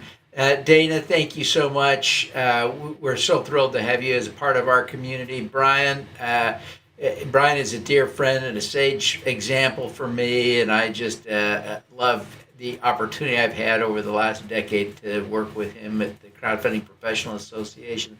Maria, thank you for your support for this event. We're thrilled and grateful for you. And, I love that the approach you bring in marketing is impact-oriented. Maria gets it done. Maria gets it done. Yes, but there's some great people doing marketing. I love your framing, right? You come at this with the impact lens fully right there. And I love that. I'm grateful to you for that because I think it sells, right? Impact sells. And if you don't start with that frame, you spend extra cycles figuring out the messaging. And Craig, great job leading and organizing this group. We're so grateful to you. Thank you all. We're going to take a quick break. I want to invite you all to head into the Zoom. We got people there waiting to chat with you. So if you are watching on television, you can join the Zoom. If you have, if you're a speaker, sponsor, executive access ticket holder, you're welcome. Pop in there. If you have questions about how, let me know. If you haven't bought your executive access ticket, they're $50, right? Grab one and pop in, right? This group is right there waiting for you. Okay. Thank you, everybody. We'll be right back with another great speaker. Thank you, team. Good job, everybody. Thank you, Craig. Great job, guys. Great job. Raising capital, Good job, Craig. It's not just marketing. It's securities law.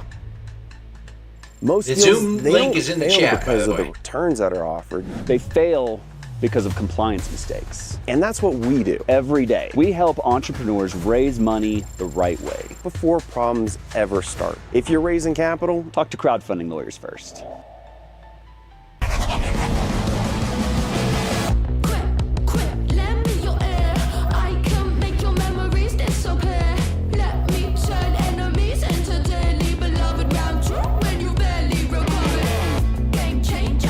Hey, Paul, how are you, Digital man? Niche Agency is the top investor acquisition agency. DNA has helped founders raise over 9 figures via regulated Oh, yeah. investment crowdfunding Yeah, Michael's with great. a 3-pronged Yeah. strategy using phenomenal. digital advertising, content marketing, and strategic outreach. Book Yeah. a call today. Well, I've just been thrilled. The The Laurie, CFPA advocates and advances the regulated investment crowdfunding Lane-Zucker. industry. I mean, his This October, presentation blew my join mind. founders, investors, platforms, and policymakers in Washington, D.C. for the Regulated Investment Crowdfunding Summit. Register now at ricsummit.org.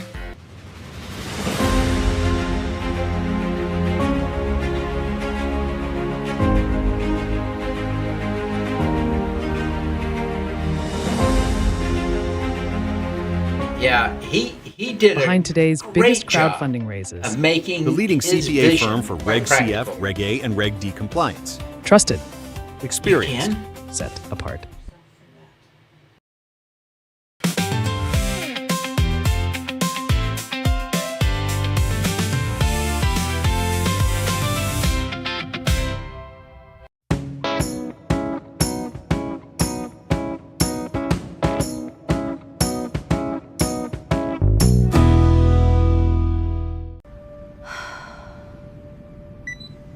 Eureka!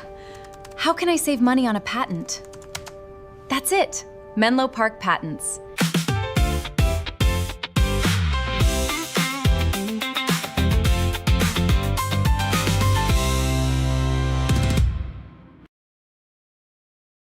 Equity Stock Transfer, a net global finance company. Learn more at equitystock.com.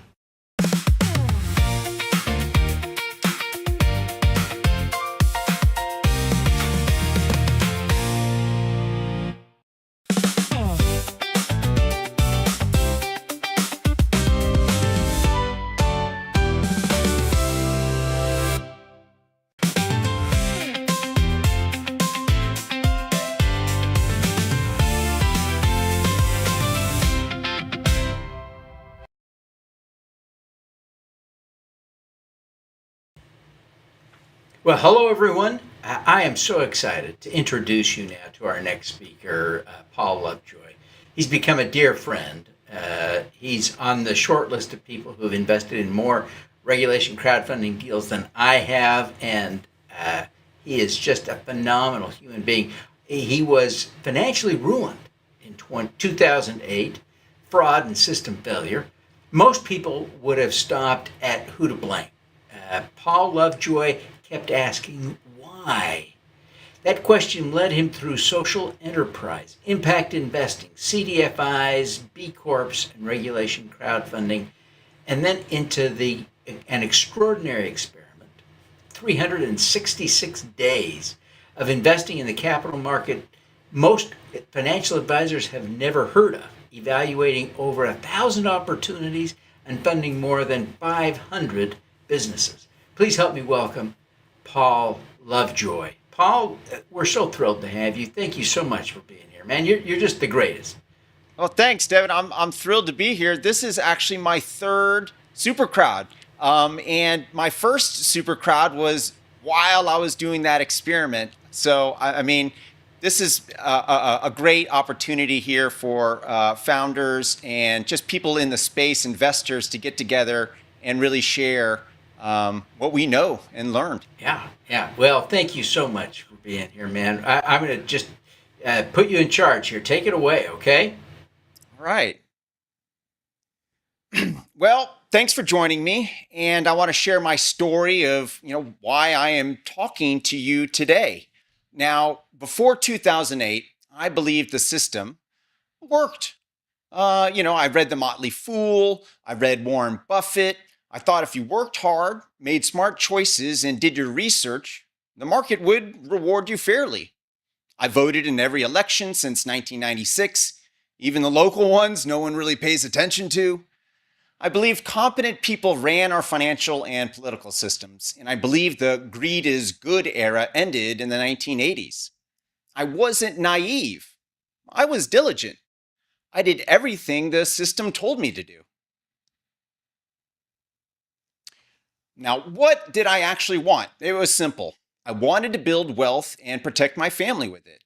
That was the goal. But underneath that was something else. I wanted to be the guy who had it handled, competent, trustworthy, the one my family could count on to get it right. That was what actually was on the line in 2008, not just the money. October 2008. I stopped receiving distributions from 2 commercial buildings. No explanation. Then other properties went quiet too. I had to sell most of my stock portfolio at a loss just to cover expenses.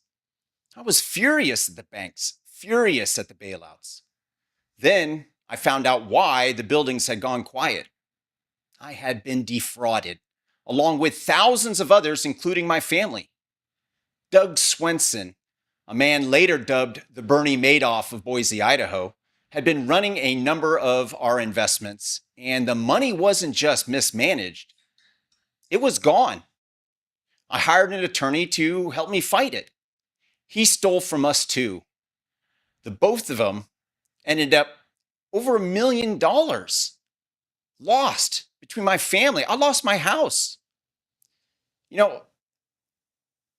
I've felt lost before. I lost a close friend in a car accident when I was 21. This was almost worse, not because the pain was bigger, but because of what came with it. Shame, guilt. I hadn't just lost my own money, I lost my family's too. Now, here's what nobody tells you about a loss like that. The devastation isn't the hardest part. What comes after is. For years, I told people I was still a successful real estate investor. I said it at dinners. I said it to old and new colleagues. I said it because the alternative, telling the truth, felt unbearable. I told myself that confronting the loss head on would finally be healthy. So I got my real estate license. It wasn't healthy. It got worse because the version of confrontation I was doing wasn't honest. It was performative. Out loud, I was the guy rebuilding, making good money again, well-liked, respected. But at night, alone, none of that held up. That's when the real accounting happened. Replaying the fraud, replaying being the one who trusted the fraudsters, who trusted the system, who let it happen to the people I love. Some nights I didn't sleep at all. I just lay there running the same betrayal on a loop, unable to turn it off. 7 years, telling one story in daylight, living a different one at 2 a.m. 7 years of that. And at some point, I had to admit something simple. I had a choice. I could stay in it, keep performing, rebuilding by day, and reliving betrayal by night. That was a real option. People do this for their entire lives. Or I could move forward. I chose to move forward. I chose to let go. But I want to be honest about what that really required, because it wasn't willpower. It was forgiveness. I had to forgive the fraudsters, forgive the financial system itself, not because they earned it, they didn't, not because what they did was okay, it wasn't. I forgave them because I was the one paying the price for holding on to it. Every night I spent replaying their betrayal, they weren't losing sleep. I was. That part, honestly, wasn't even the hardest part. The harder part was forgiving myself for trusting the wrong people, for the years I spent performing instead of healing, for the toll my denial took on the people closest to me, who watched me tell everyone I was fine while I clearly wasn't. Self-compassion is what made that forgiveness usable instead of just an idea. I had to stop treating myself like a defendant in my own trial. I had done the best I could with what I knew at the time. That's not an excuse. It's just true. Now, here's the part I didn't expect. This wasn't just an emotional relief. It was practical. The Nobel-winning research of Daniel Kahneman, building on his work with Amos Tversky, applies directly here. Their key finding is that blame and resentment aren't free. They occupy real cognitive bandwidth. Space your brain uses to hold on to grievances is space it can't use to build, to plan, to create. I didn't understand that intellectually at first. I felt it. Once I let go of the fraudsters, the financial system, of myself, something changed. I wasn't just lighter. I was capable of something I hadn't been capable of ever. Thinking clearly about what comes next. Once I let go of blame, I started asking questions. I got a securities license so I can understand the system from the inside. Why did the system fail the way it did? Why is it so hard to invest locally? What does a stock market investment actually fund? How do you build an economy that serves the people living in it? Each answer opened the next question. That trail took me through years of discovering social enterprise, impact investing, CDFIs, B Corps, the circular economy, and finally, regulation crowdfunding. By 2024, I had a direction worth proving. So I did what curious people do. I ran an experiment.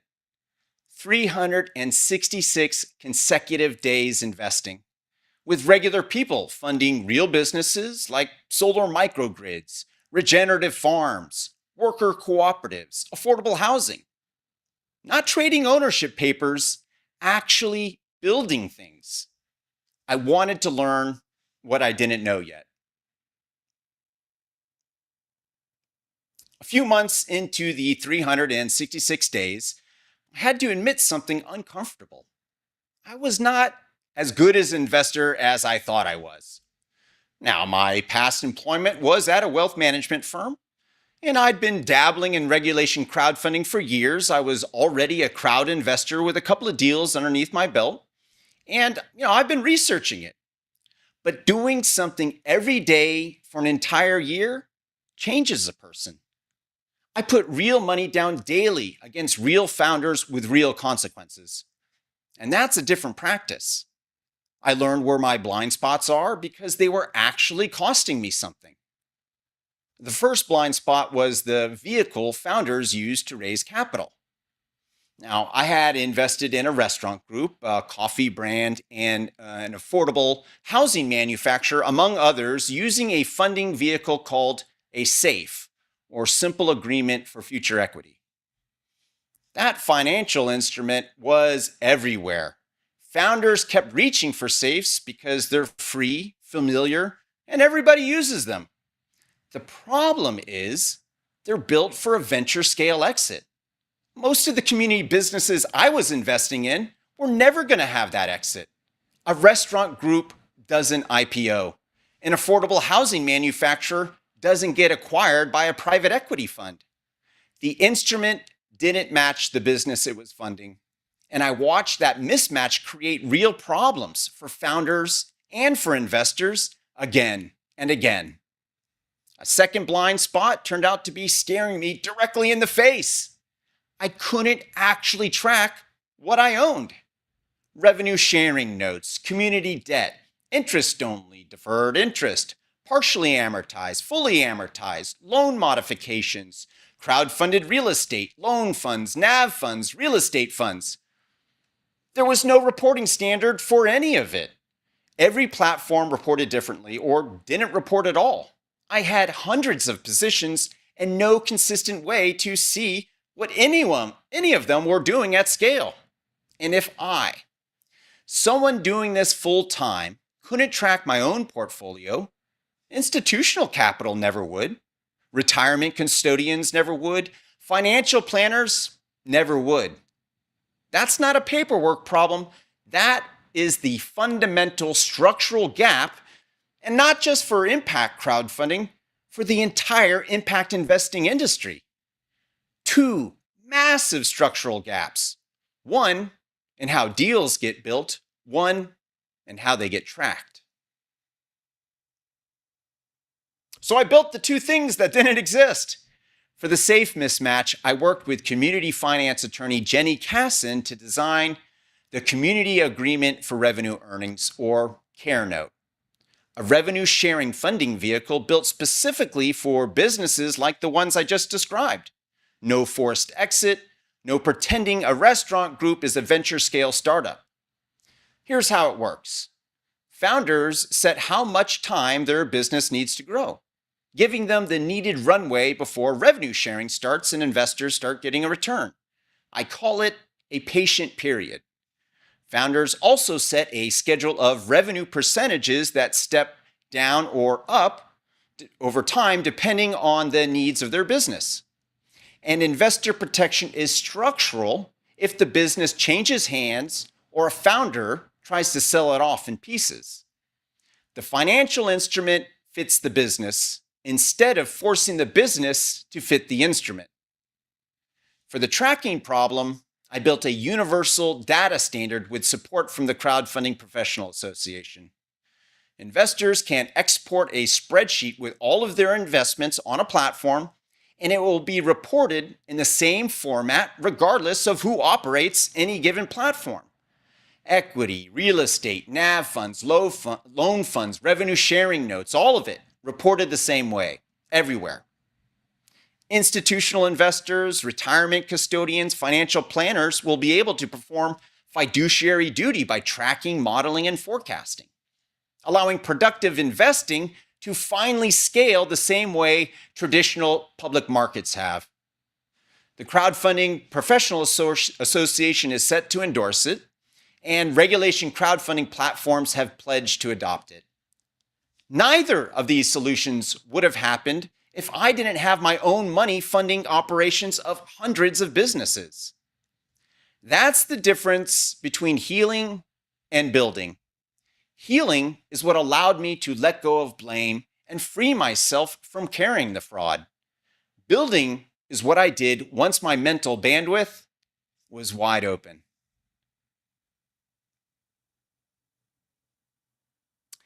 So here's what I know now that I didn't know in 2008. The fraud didn't happen because Doug Swenson and that attorney were uniquely evil men who set out to harm me personally. It happened because the conditions allowed it. The tempting choice was a rational choice. Most people get away with these choices. The conditions created incentives that rewarded exactly the kind of person who did this to me. I couldn't fix those conditions from inside my own resentment. Blame kept me staring at the people who hurt me. The fact that they both went to prison never once pointed me toward what needed to change. So I stopped asking who to blame and I started asking, what needed to change? I started an investment advisory firm that incentivizes investors to make the tempting choice the same as the ethical choice. I do this by building portfolios that are resilient even against fraud and business failure using vehicles like the Care Note. Portfolios that target market returns, provide liquidity, and stimulate the local economies that need it. And with a universal standard that tracks and reports, I can demonstrate that I'm looking out for the investor's best interest. By asking what needed to change, I could actually become it. I wanted to be the guy who had it handled. I finally am. Just not the way 2008 me ever expected. If you're carrying something right now, blame, resentment, a story you keep telling during the daylight that isn't true at night, here's what I'd like you to consider. Let go of blame and become the solution. For more information about my firm, visit stakeholderenterprise.com. For more information on my 366 investment journey and what got built because of it, visit enlightenincentives.com. Thanks for joining me.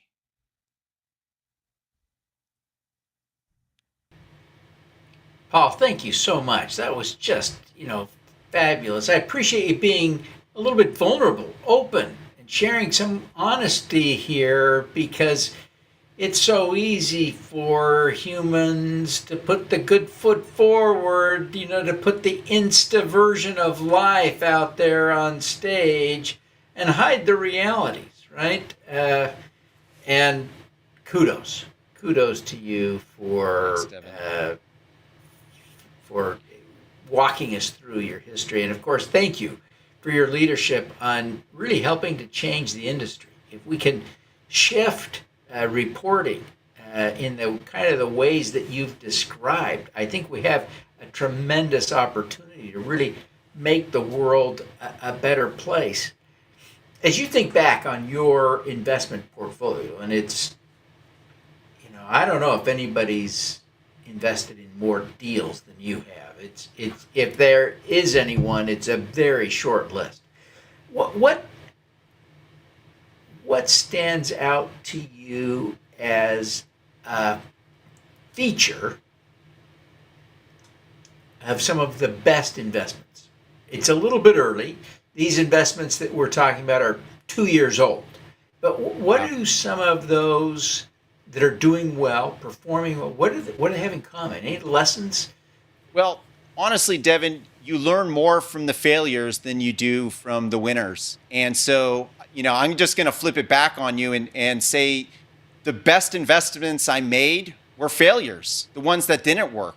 Because now I can analyze what went wrong. I have this massive data set that I have now. And now I can figure out a due diligence framework that prevents these failures. So, I love that I failed on many of these investments because now I can protect investors by sharing what I've learned because I had real money on the line. Yeah. And, even if the investments individually were small, you make 366 small investments, it adds up to money, right? This is a portfolio you care about, right? You want this portfolio to do well, right?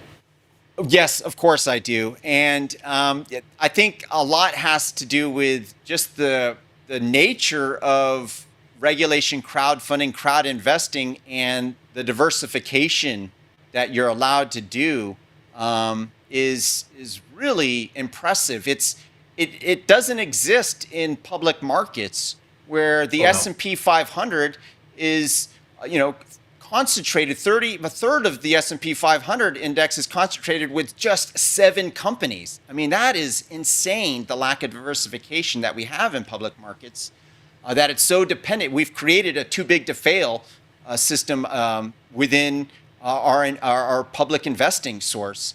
And this is a way where we can have more security. We can listen to what communities know about their own local businesses and learn from that. We can learn from professionals who are experts in their own domain. I mean, I want this portfolio to succeed, and I think it still will. The portfolio will. That's the magic. Paul, thank you so much for all that you've welcome. done. Thank you for your thoughtful remarks, for being open. Thank you for your insights. Thank you for your support. We look forward to having you back tomorrow for the live pitch. That's going to be one of the great highlights of our event today. So thank you very, very much. I'm now going to introduce our next guest, our next speaker. She is someone who I've come to know well. She was the one that got me on television with the E360 TV network, 3 years ago, almost to the day we started. 4 years ago. No, 3 years ago. 3 years ago. We're starting season 4 of Superpowers for Good. We're on like season 3, episode 6 or something of season 4. I'm confused. It's been a long day. They don't make enough caffeine for a day like this. So let me introduce Julie Ann, because she really is a special person. Our next guest believes your story is an asset you're probably underusing, and she has the platform to prove it. Julie Ann Meyer is a media executive and consultant, a best-selling author, and a sought-after speaker, and who helps change makers and entrepreneurs build real authority through streaming television. She hosts Seizing Your Greatness, Amplifying Voices of Resilience and Purpose, and she has co-hosted major summits, red carpet events, and LA Fashion Week. Magnetic is the word. Please welcome Julie Ann Meyer. Julie Ann, welcome. Thank you for having me, Devin. I am excited to be here today. I'll turn the time over to you. Take it away. All right. Thank you so much. So,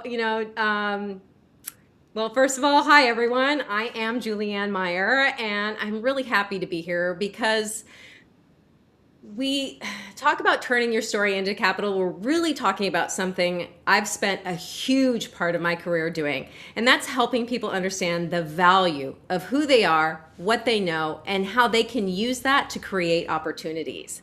Because your story isn't just about where you've been.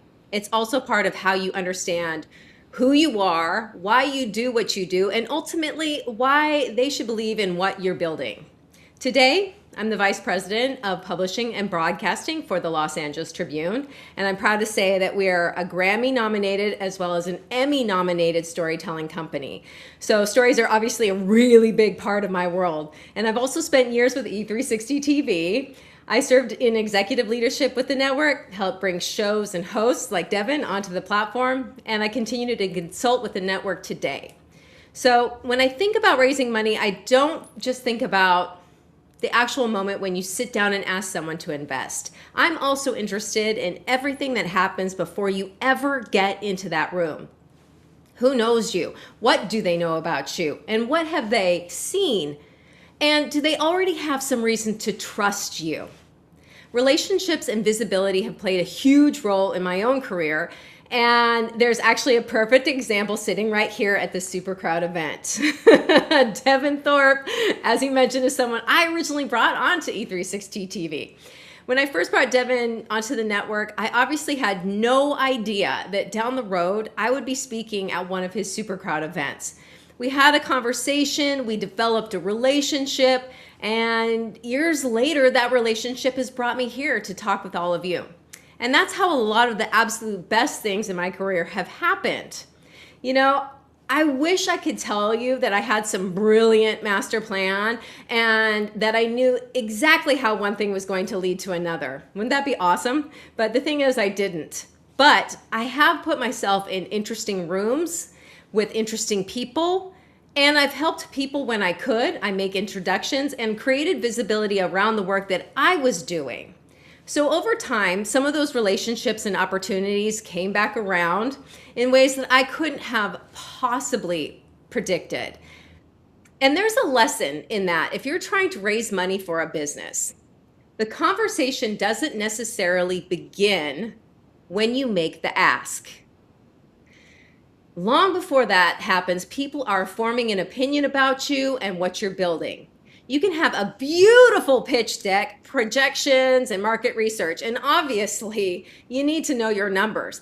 But after all of that, you're still sitting across from a person who's trying to figure out whether they believe you can actually do what you're saying you can do. And a spreadsheet can't completely answer that for them. And I had a pretty incredible experience with this very recently that had nothing to do with raising money for a business, but everything to do with getting someone to take a financial chance on me. So I just bought this house, yay, and buying the house was exciting. Getting the mortgage, well, that was definitely an experience. I'm an entrepreneur and my income fluctuates. I don't fit beautifully into a little box where the same paycheck gets deposited into my bank account every other Friday. And for some reason, I was still trying to qualify for a conventional mortgage. So this wasn't necessarily the easiest deal in the world. But my mortgage broker, he could have looked at the whole thing and decided it was just too complicated, but he didn't. He looked me up and he found my TV show. Then he actually watched it. So now I wasn't just this complicated file sitting in front of him. He had gotten to see who I was. He understood what I did for a living. He'd heard me talk. He knew something about how I showed up in the world. We already had a connection that never would have existed if all he knew about me was what was on my mortgage application. And you know what? He went the extra mile for me. He worked through a situation that was definitely not simple and somehow helped me qualify for a conventional loan. And here's the part that I think is important. I didn't send him to my show. I didn't tell him, before you decide whether you want to help me, please go watch me on TV. Why would I do that? That would be, to say the least, a little bit conceited and egotistical. But here's the thing, the content was already there, and I created it years before I needed him. When he wanted to know who he was dealing with, he went and found it. And that is one of the reasons I care so much about media. It can speak for you when you're not in the room. There was no possible way that I could have known when I created those episodes that years later, a mortgage broker was going to watch them while helping me buy my house. But he did. And in a situation where I really needed somebody willing to work through a complicated financial picture with me, it genuinely mattered. So let's take that same idea and put it into the context of why you're here today. Let's say you meet somebody at this event who could potentially invest in your company. You have a great conversation and you set up a meeting. You can pretty much guarantee that they're going to go look you up. And what are they going to find? Does it make them more interested in you? I personally don't particularly care about making entrepreneurs famous, but I do care about making sure that the right people can figure out who you are. And that's where media becomes useful. One of the easiest places to start is with a podcast. You don't have to own one. You can go be a guest. If you've built something, you've learned something, or you have a point of view about your industry, you have something to talk about. But if somebody gives you 45 minutes on their podcast, please, oh please, don't turn it into a 45-minute commercial. Nobody wants that. Have an interesting conversation. Talk about what you're seeing in your industry or why you care about the problem that you're solving. Let people understand how your brain works, because that episode is still there after the interview ends. Someone can discover it, say, 6 months from now, and you have no idea who that person might be. And if speaking isn't necessarily your thing, or you want to build another layer around your credibility, there's also the written word. I work in publishing, and this is one of the things that I love about articles. You can actually show people what you know without sitting across from them and saying, I'm an expert. I'd much rather have you never tell anybody that you're an expert. I'd rather let them come to that conclusion on their own. And if there's something everybody in your industry accepts as fact and you think it's completely wrong, you should write about that. Tell me what you know because you've actually done the work. And then, of course, there's the world I've spent so much time in my career in, which is television. Like here, I've hosted, I've interviewed people, I've helped develop shows. I definitely work with entrepreneurs who want to translate what they know into television. And TV lets people experience you in a way that's difficult to do with a website and a bio only. That's exactly what happened with my mortgage broker. He didn't just read about me, he watched me. And yes, whether we like it or not, likability matters. We spend so much of our time making our businesses look professional that we sometimes accidentally remove the human being behind that, the screen. And I really do think that that's a mistake. Now, everything I've talked about so far has been about using someone else's platform, but there's another option that can be incredibly valuable, especially if relationship building is important to your business. You can create your own. Think about someone in your industry you'd really like to know. You could reach out and ask them for 30 minutes to tell them about your company, or you could have a podcast or a TV show and invite them to have an interesting conversation with you. Now you're offering something instead of asking for something. And I've built a lot of relationships this way. The key is not going into the conversation thinking, what can I get out of this person? Be interested in them. Have a great conversation. Stay connected afterward. You have no idea where that relationship might go. Some of the most valuable relationships in my own life have started somewhere completely unrelated years earlier. And you can't engineer that, but you can make yourself easier to find and give people a chance to know you. Of course, none of these platforms are particularly useful if you get on them and you don't know what you want to say. So now we get to the actual story.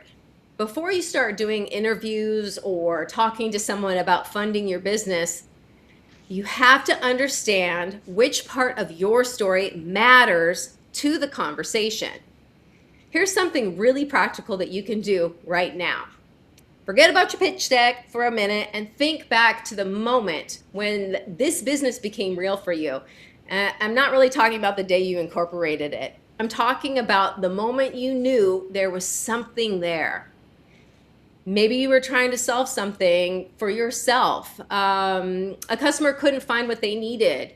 Or you'd worked in an industry for years and finally thought, this is insane. There has to be a better way to do this. Start there.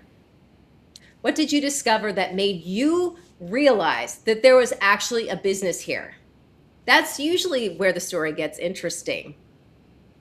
And when you're talking to someone about investing, this is not therapy. They do not need to know every detail. They need enough to understand why this business exists and why you're the person sitting in front of them talking about it. Now, here's how you can find out whether the story you think you're telling is the actual story somebody else is hearing. What I want you to do is tell it to someone who knows absolutely nothing about your business. Not your business partner or the person who's heard you talk about it every single day for the last 3 years. Then after you're done, you ask them, what did you remember? What do you remember? Don't ask if they liked it. Ask what they remember. If they come back with something that you barely thought was important, pay attention to that. I really learned this lesson through years of interviewing people. Sometimes the best part of the interview has absolutely nothing to do with the question I asked. Someone will casually say something and I'll think, wait, go back. What did you just say? And very often they don't realize it was interesting. We're not always the best judges of what's interesting about our own lives because we live them. To us, it's Tuesday. Someone else is listening and thinking, you did what? I've had that happen countless times in interviews. And the same principle applies when you're talking to potential investors. If several people keep asking you about the same thing, there's information there. It could be something that's unclear, or it could be the piece they're the most interested in. Listen. That's something television taught me.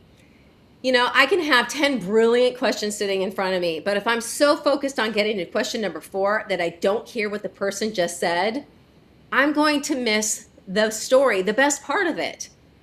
You can do exactly the same thing in a business meeting. Do not get so focused on delivering the perfect pitch that you miss the person sitting across from you. Know your story well enough that you don't have to perform it. You should be able to explain what you're building without verbally giving someone your entire pitch deck. And when they're genuinely interested and say, tell me more, you can take them deeper. You don't need to memorize every single word. You need to understand it well enough to talk about it naturally, which is admittedly funny coming from me right now because I'm literally reading this from a teleprompter. So I do appreciate the irony. But you know what I mean. Once you've figured out what that story is, there's one more thing I would do. Google yourself. Seriously, pretend you've never met yourself before. What comes up? See, if you're telling people you've spent 15 years working in a particular industry and there's absolutely nothing online connecting you to that industry, you might want to work on that. It doesn't mean that you suddenly need to create new content every single day. God knows, entrepreneurs do not need yet another thing on their to-do list. Be intentional about it. Figure out what you want to be known for and where the people you want to reach are paying attention. Then choose what makes sense for you. That might mean being a guest on a podcast or publishing articles. Maybe TV is a good fit. You might even decide to create your own show because of the relationships it allows you to build. You don't have to do everything. And in fact, please don't. Do the things that support where you're actually trying to go. And this brings me back to why we're all here today. You're learning about the mechanics of funding the next stage of your business. My piece of that conversation is the human part that exists alongside all of those numbers and strategies. At some point, you're going to sit across from somebody and ask them to see a future that currently exists primarily in your head. You can see it. They can't yet. Your job is to help them understand what got you here, why you're convinced this needs to exist, and where you believe it can go. And there's one more thing I hope my house story showed you. Don't wait until you desperately need something to start building your presence. I didn't create my TV show because I thought, someday it might actually help me qualify for a mortgage. That's just a little crazy. I mean, it would have been a very strange business plan. I had no idea that my broker was ever going to watch it, but when I needed someone to understand that there was an actual human behind the complicated financial file, he had somewhere to go. He got to know me, and because he connected with me, he was willing to work harder to help me. Something you're doing today could show up for you 2 years from now in a way that you never saw coming. Someone might be looking you up before a meeting and find an interview you'd almost forgotten that you did. By the time you meet, they have already had a sense of who you are. An article could end up being in front of exactly the right person. Something you said on TV years ago could suddenly become relevant to someone who's deciding whether or not that they want to work with you. You can't predict that. I certainly couldn't have predicted it with my house. What you can do is make sure there's something meaningful there for people to find when the moment comes. So, while you're learning all of these different ways to fund what you're building, don't overlook that piece. Know what you're asking for. Know what you're asking for. You need to understand your business and be able to bring another human being into the reason you care so much about it. Because if you can help someone see what you see, the conversation changes. And sometimes one conversation is all it takes. And that's how you turn your story into capital. Thank you. Wow, that was fantastic, Julie Ann. Thank you. You did not disappoint. You're amazing. Thank you very much for joining us. Thank you. You're just a spectacular human, and I think that coaching on how to connect with humans from you is especially vital. So thank you very, very much. It's now my privilege to introduce our next speaker. Our next speaker is a Purpose-Built 100 winner. Let me bring him on to the stage as I introduce him. Dr. Prem Saharasranam is an endocrinologist and founder and CEO of My Diabetes Tutor. His company was recently named as one of our fastest growing mission-driven companies in the United States on the inaugural Purpose-Built 100 list. What makes his story so fascinating is that Dr. Sahas did not start his company in a traditional tech hub like Silicon Valley or Boston. He built it out of Hanford, California, right in the heart of Central Valley agricultural country. This is farmland we're talking about. Today, we are diving into how he identified a massive systemic gap, built a high-growth business to solve it, and what entrepreneurs can learn about purpose-driven ventures that actually scale.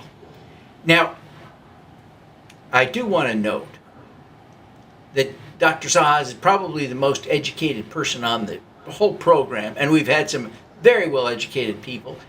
He and I have Cornell in common, although I think I went to business school and he went to medical school there. He went to Harvard, he went everywhere, and he is a big friggin' deal.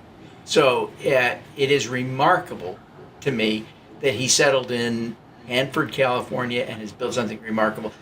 Dr. Sahas, thank you so much for being here. I couldn't be more impressed with you. We're thrilled to see you, celebrated on the Purpose-Built 100 this year.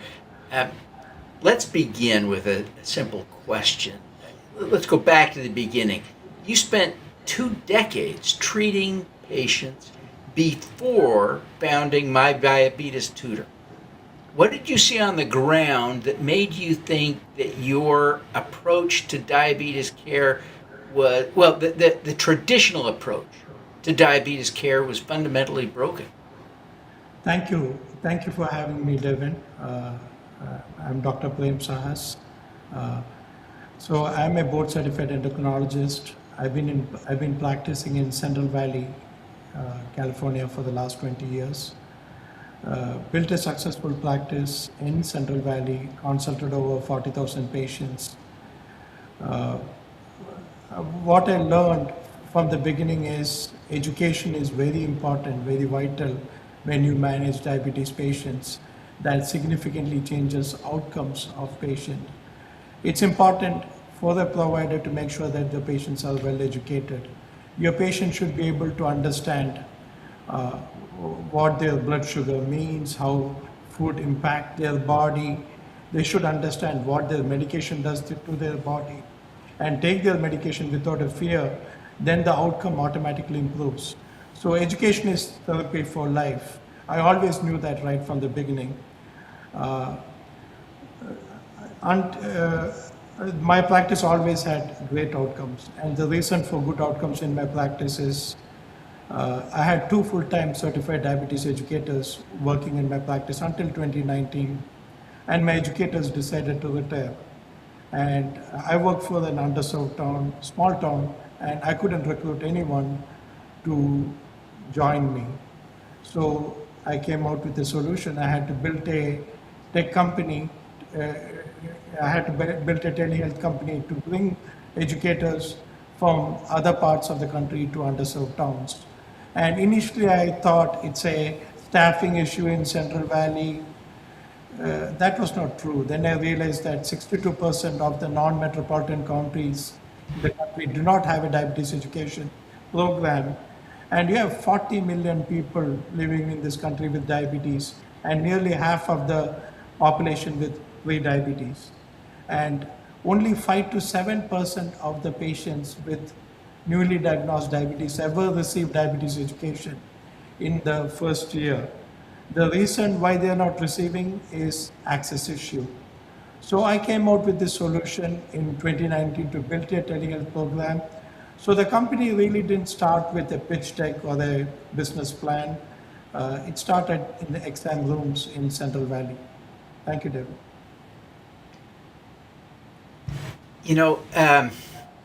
In the digital health world, many startups try to automate everything with chatbots and AI and wellness apps to lower costs. It seems so much more scalable to put the bots in charge. You took a very intentional path centered on one-on-one clinical connection. How do you build an operating model where health equity is not just a slogan, but the core engine of the business? So I totally agree. Health equity is not a marketing language for us. It's part of our operating system.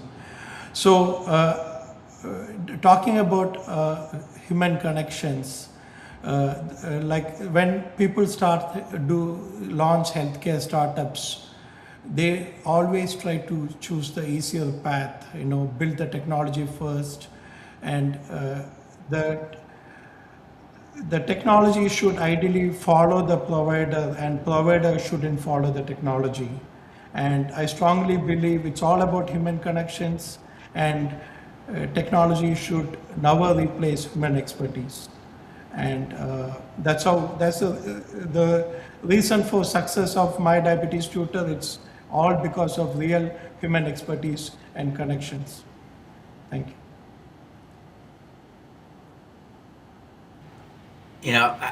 It really is impressive. It's intriguing. It's really kind of amazing that you've been able to do that, right? To build on that premise of health equity and scale a business that, I swear, you must have been told 1,000 times you can't scale. And at some level, you even admitted you weren't even sure this was a thing that would scale. You thought it was a staffing problem in Hanford, and yet you've scaled it. It really is impressive. Many entrepreneurs struggle to balance that social mission with profitability. Yet, My Diabetes Tutor just earned a prestigious spot on Purpose But 100 list, which evaluates companies both on impact and on revenue growth.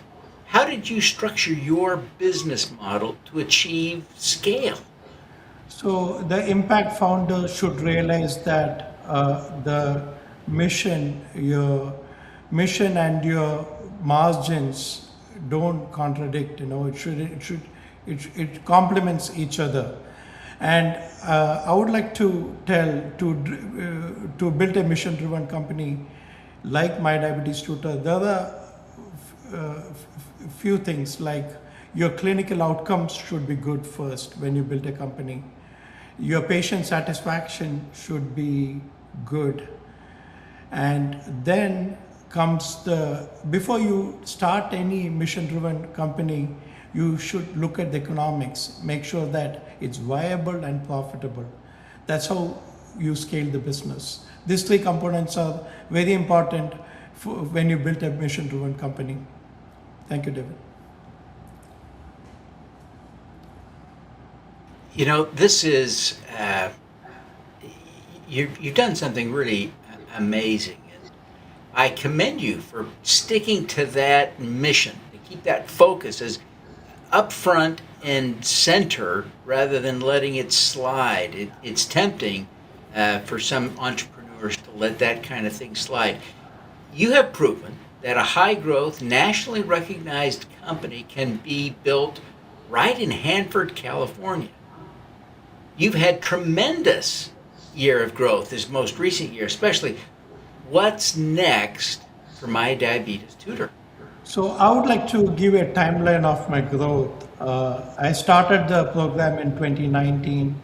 2019 to 2023, it was mostly self-funded. I basically, with a small team, I focused on improving my clinical outcomes. And most of our growth happened 2023 and later. And 2024, we tripled in volume. 2025, we doubled. And 2026, start of 2026 through now, we almost grew by 160%. Like the success is clinical outcomes. The national average for A1C reduction when the patient go through a diabetes education is 0.7 points. And We have over 10,000 patients who have gone through our program, and our A1C reduction is 1.6 points. So the clinical outcomes are very strong, and when you have strong clinical outcomes, it adds value to the patient, to the provider who refers to you, as well as to the payer. So my business model is we work with health systems, providers, device manufacturing suppliers, like refer patients to us, health plans directly refer patients to us, and we build the insurance company for services. And the reason for growth is we focused on the underserved population. So 40% of the patients in this country are insured by Medicare, Medicaid, and TRICARE. And most of the digital health companies focus on the 60% of the population, the employers market. But we started and we grew focusing on the underserved markets. I call it the blue ocean. So, and in the next, we have grown, we are continuing to grow. We are going to double in encounter volume in 2026. And how we are going to grow is like Medicare, we are seeing patients nationwide now. For Medicaid, we are in 3 states, California, Illinois, New Mexico. We are adding 5 more states in 2026. We are getting into 5 additional states for Medicaid. And we started off providing services only to adult patients, but we launched the first ever pediatric diabetes education program 3 months ago. And we also added, there's a huge need for pediatric obesity.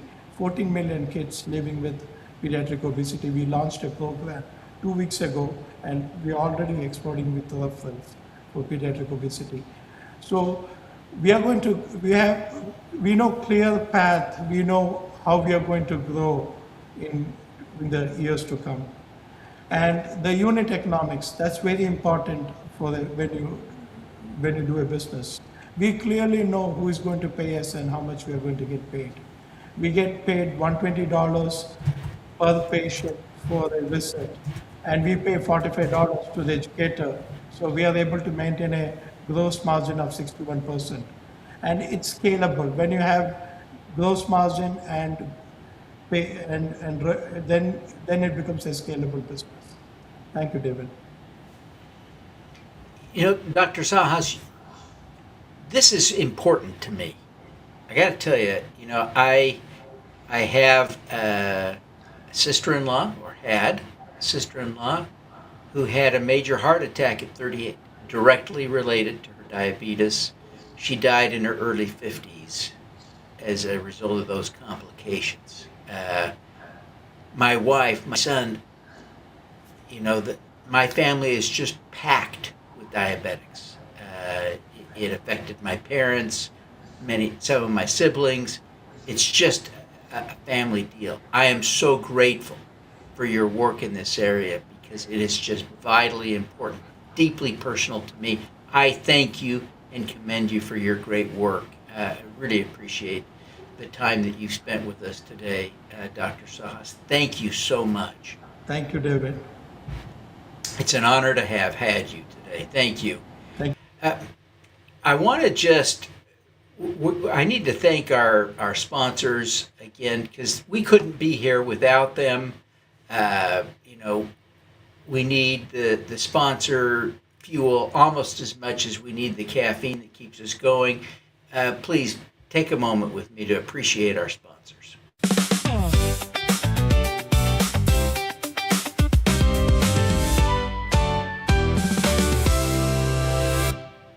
Raising capital, it's not just marketing. It's securities law.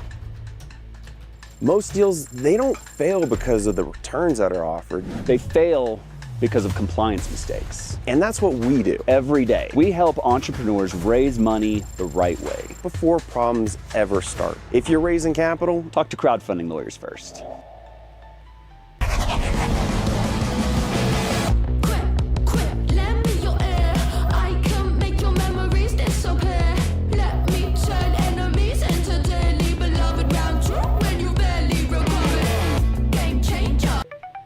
digital niche agency is the top investor acquisition agency. DNA has helped founders raise over 9 figures via regulated investment crowdfunding with a 3-pronged strategy using digital advertising, content marketing, and strategic outreach. Book a call today. The CFPA advocates and advances the regulated investment crowdfunding industry. This October, join founders, investors, platforms, and policymakers in Washington, D.C. for the Regulated Investment Crowdfunding Summit. Register now at ricsummit.org.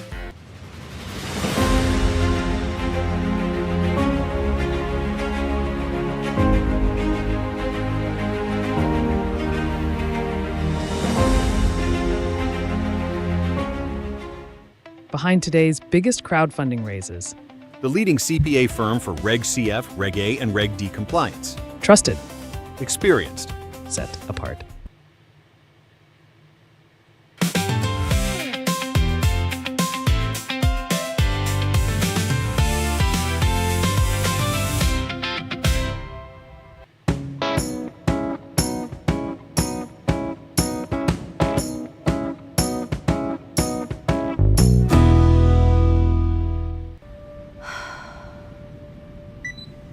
Eureka! How can I save money on a patent? That's it. Menlo Park Patents.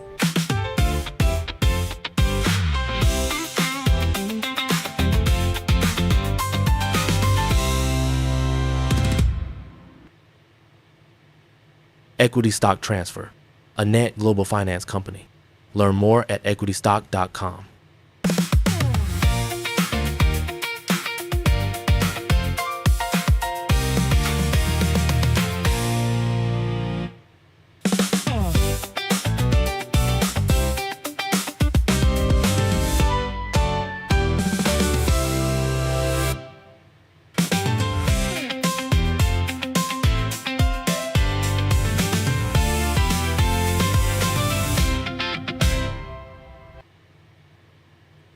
Welcome back, everyone.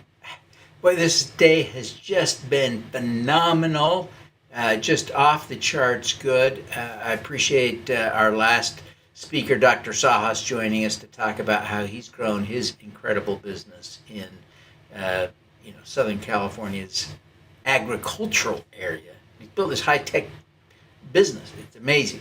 We're going to shift gears now to talk to crowdfunding portal executives. Right now we're going to get inside the minds of the experts to figure out how on earth this game really works. Unlock the secrets.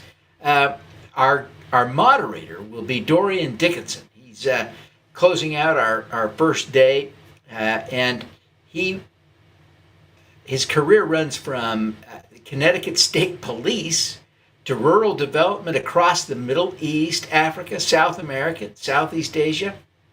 He's really a player. Dr. Dorian Dickinson founded FundingHope to connect investors with entrepreneurs in economically disadvantaged communities and advance the UN Sustainable Development Goals. That's not just talk. It's not just branding. It's what he lives. He was on the leadership team that built Afghanistan's first commercial poultry operation in 40 years. He knows what a successful raise really takes. Dorian, welcome. We're thrilled to have you. Hi, Devin. Welcome to SuperCrowd26. It's great to be back. Well, thank you. We're thrilled to have you. Let's bring your panel onto the scene here. I'll let you introduce the team. But this is going to be a great conversation. I'm just going to bow out and let you have it. Thanks, Devin. It's always great to be with you. And good afternoon, good evening, everyone. As Devin said, I'm Dorian Dickinson, and I run FundingHope, a registered funding portal that was built to help impact-focused businesses access growth capital from supporters and investors. Regulation crowdfunding is now just over 10 years old. The industry is still in its early stages, but we're already seeing trends in the offerings that are successful, as well as the ones that don't make the cut. Tonight I'm joined by a great group of panelists that have a wide range of experience working with investment crowdfunding issuers. I'll let each of you introduce yourself and which platform you're working with. Molly, let's start with you. Thanks, Dorian. Hi, everyone. I'm Molly Hike. I'm the founder and CEO of Equitas Invest, the only women-founded crowdfunding platform for women founders. Happy to be here. Wonderful. Great to have you. Aaron, welcome. It's very nice to be here, everybody. My name's Aaron, one of the principals and original operators at Dealmaker. We're an online company that helps brands raise capital from the people they love and the people who follow them. Wonderful. Prince, great to see you.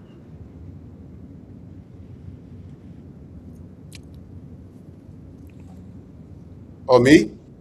Yep. Prince. Oh, gotcha. How you doing? Yeah, my name is Prince. I am the founder of Cineblock Films, and we help basically any creatives raise money for entertainment media properties and assets through Regulation CF. So.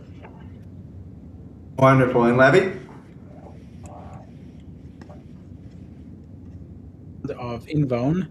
We are a funding portal, and we like to think of ourselves as the most cost-efficient funding portal out there. Wonderful. Let's stay with you for a minute, since you've probably got as long of experience as anybody here. When you look back at the raises on your platform that hit or beat their target, what's the one thing they almost always have in common, even before they went live, when you see them? Well, they all of them have the main thing in common, and that is that the founder or the issuer, as we call them in the industry, is totally and utterly engaged in the raise from the beginning till the end. They understand who their target audiences of investors are. They understand how to message those people. They're clear-eyed about how the process, what it's going to take to actually raise the money. And they have a plan which they're going to execute on, and then they actually go ahead and execute on that plan to raise that money. And the flip side is that people who think that somehow the money is just going to rain down from heaven, well, as my mom always used to say, money doesn't grow on trees. And the same is with crowdfunding. Well, that's a great explanation of it. Aaron, you work with a wide range of issuers at Dealmaker, and you've kind of seen them all come and go. What do you see that really works? I would really second it. I think ultimately all of us on this panel in this industry, we will purport to raise people a lot of money, and I think we can be, if it's the right fit, a really effective multiplier. But 0 times anything is still 0. It's ultimately the company's raise and the founder, the CEO, the executive, the principal. Their vision is what makes the campaign, and we're here to multiply it. And I think if you have a great idea and a bunch of strong multipliers, you go out and the numbers get very, very big. We do see, from time to time a company come in, and whether they're not all the way there at the beginning or they lose conviction at some point midway through, the thing that separates the great offerings from the good and the good from the bad is how bought in the team is and how willing they are to make it happen. Yeah, I've got to agree with you. I think all across the board see the same thing. It's really issuer engagement that's there. Very often I look at it as very much to try to explain to issuers. It's kind of like dating. People aren't just going to date you because you've got something that's out there. They've got to get to know you. They've got to really build it before an investor's going to invest in you. So getting those issuers involved with their networks from the beginning seems to be the trick from our side. Prince, you work with some real creative people that are really driven and are really out there. You don't have any shy people that you have for issuers. What do you see that's working? Oh, well, I'm sort of the new kid on the block with respect to RegCF. I mean, we launched our platform earlier this year. So we've been going through it with all these creatives. And the big thing that we've noted, and to echo everybody's sentiments here, is like you really do need a community around you. That is the first and foremost. Like you don't want to have somebody, you don't want to go into a restaurant and there's like nobody there. It might be the greatest restaurant in the world, but if your friends and family aren't even supporting you, then how do you expect other people to? And then secondly, it's really about having a really strong plan. Like if people go in and, like they say, think money is just going to be handed to them because they have a great idea. Well, there's tons of great ideas, tons of movies, and people have scripts and all of that. So what differentiates you from the others is that you've formulated like a real strategy and a real plan towards executing and getting that capital, and that starts with having putting a strategy in place to execute. So.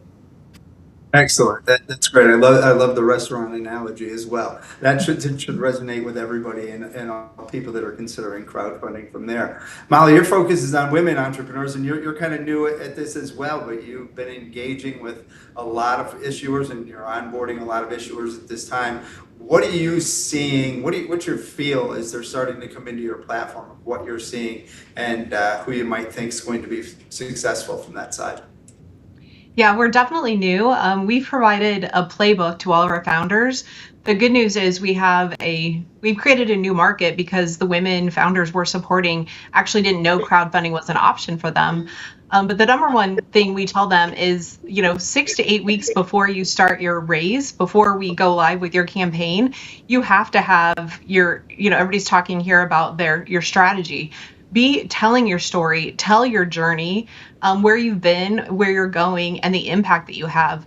I truly think that investors are going to, number one, they're going to invest in the founders. They're not necessarily investing because of the return. Obviously, that's critical, but they're looking to the person. And secondly, I think they're looking towards alignment with the mission.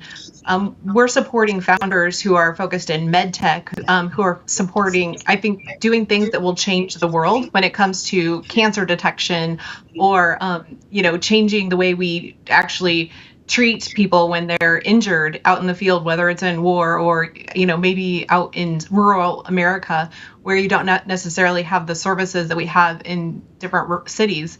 So, but telling those stories, finding your network and your community, as Prince mentioned as well, to actually attract them, because those are the people that are going to support and get behind you. You're also creating brand ambassadors. So ideally, when you actually tell your story, you get them hooked, they become the voice, they become the champion, they become your very first customers. And we're finding that those founders who sit back and expect the money to rain from heaven, that's not going to get it. You have to be connecting with individuals one-on-one and really, truly attract the crowd. Yeah, I love what you said about playbook as well, giving them something to get out there. Founders are great at running their businesses. They had great ideas. They've got this built. They've come this far, but they're not capital raising experts per se. So how much of a successful raise do you feel is the portal's job versus the founder's job, Molly? We say that you have to have $50,000 to get that flywheel going. So assume you're raising $800,000 to $1 million, which is about average for our founders. You've got to have the friends and family get that flywheel going to attract other investors who don't know you, who are going to see, oh, this is something that other people are getting on board with that support. You got to get them to want to invest the time to learn more about your mission and your business and what you're trying to solve. Great, wonderful. Aaron, Dealmaker operates a little bit differently with your platform. I want to talk a little bit about where you bring that in and what Dealmaker provides issuers and what the issuers are expected to do with the tools that you provide them with. I'm happy to, and I'll try not to make it a big sales pitch to everybody. But we're a white label platform. We're less of a traditional marketplace where investors are looking at different offerings, and we fancy ourselves a Shopify. It's a set of technology, it's marketing services, it's a broker-dealer that you can create a white-labeled online roadshow with. And companies go out, and sometimes they're small roadshows that raise a few $1 million, maybe alongside a venture round, and sometimes they're big roadshows. They're 20, 30, 40, $75 million Reg A offerings. We see companies, some of them come in with a large community, and their goal is to turn that community into shareholders. Shareholders become bigger consumers, or they become stronger advocates. And we see companies in a different bucket where maybe it's not that it's their consumer base, but they know that the industry they're operating in, the product or service they're building, is something that the retail investor is going to have a strong affinity for. They're in one of those hot kind of spaces, and they want to go out and run a roadshow. They want to use digital advertising to raise that capital in a way that a traditional investment bank or a traditional investor could never support them.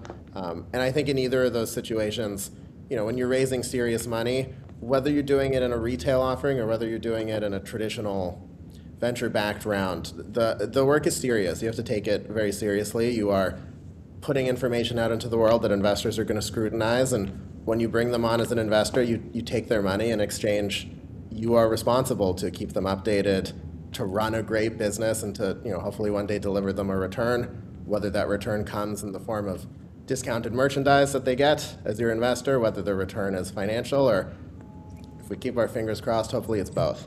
And so if the original question is how much is the success, our job, all of our jobs versus the issuers, I think, no founder comes in to capital formation being the expert in the room. We want them to be the expert in their business. And our goal is to advise them as much as we can. We see more transactions than they do every day. But at the same time, to my earlier point, as much of a force multiplier as we can be, if zero comes in, zero will come out. So I think at the end of the day, it's a collaboration. Spend a lot of our time making sure we don't get in our customers' way, and making sure that when we have the ability to multiply what they're doing, we're giving them the ability to step up. Yeah, I agree with you. Support is a key component in being able to be there for them, to make them feel that they're not in the room alone, that they haven't just been launched their raise and then have no support behind them after that. Levy, what have you seen over the years of where do you think that the portal's responsibilities are, and where do you think that the issuer really needs to take the ball and run with it? Well, our responsibility is defined by the statute. Right? We're really here to make sure that there's protection for the investors, and that the proper disclosures happen, and that you don't have bad actors offering things to investors and that. That's really fundamentally our role at the very basic of the rules. However, we also have other roles which we try to offer to the issuers, which is, trying to guide them through something perhaps they've never done before, and then offer them, the kind of experience that we have in what a successful raise will look like. But at least for us, and similar, it sounds like for Dealmaker, we are not going to stand there and say that we're going to bring you in all the money, because we're not allowed to legally actually advocate for your offering. We can't say, yes, this is a great deal, please go ahead and do that. That is not what we're legally allowed to do, and therefore they have to do that. And if they're not really willing to do that and stand up in front, then they can't do it. The other thing is that, they also have obligations to their investors. So once issuers actually take on investors, it's really important that they understand that they now have, for the life of the investment, obligations to those investors, and that includes updating them, letting them know what's going on with the company. And also, every single year, they have to also file something with the SEC. And so it really isn't just, we're just there to help them do it, become that force multiplier, like what Aaron said, not get in their way. So we provide them the correct tech and the correct platform for them to go out there and get their investment. But most of this is their responsibility, in my view. Yeah, that's very, very true from that side of it, is that they've got to be able to take the ball. They've got to be able to run with it. They can't be afraid to run with it from there. Prince, working with creatives is always can be a challenging thing. So where are you seeing it? Where do you think that you can provide the value for your issuers, and where do they really need to be able to take it and go with it from there?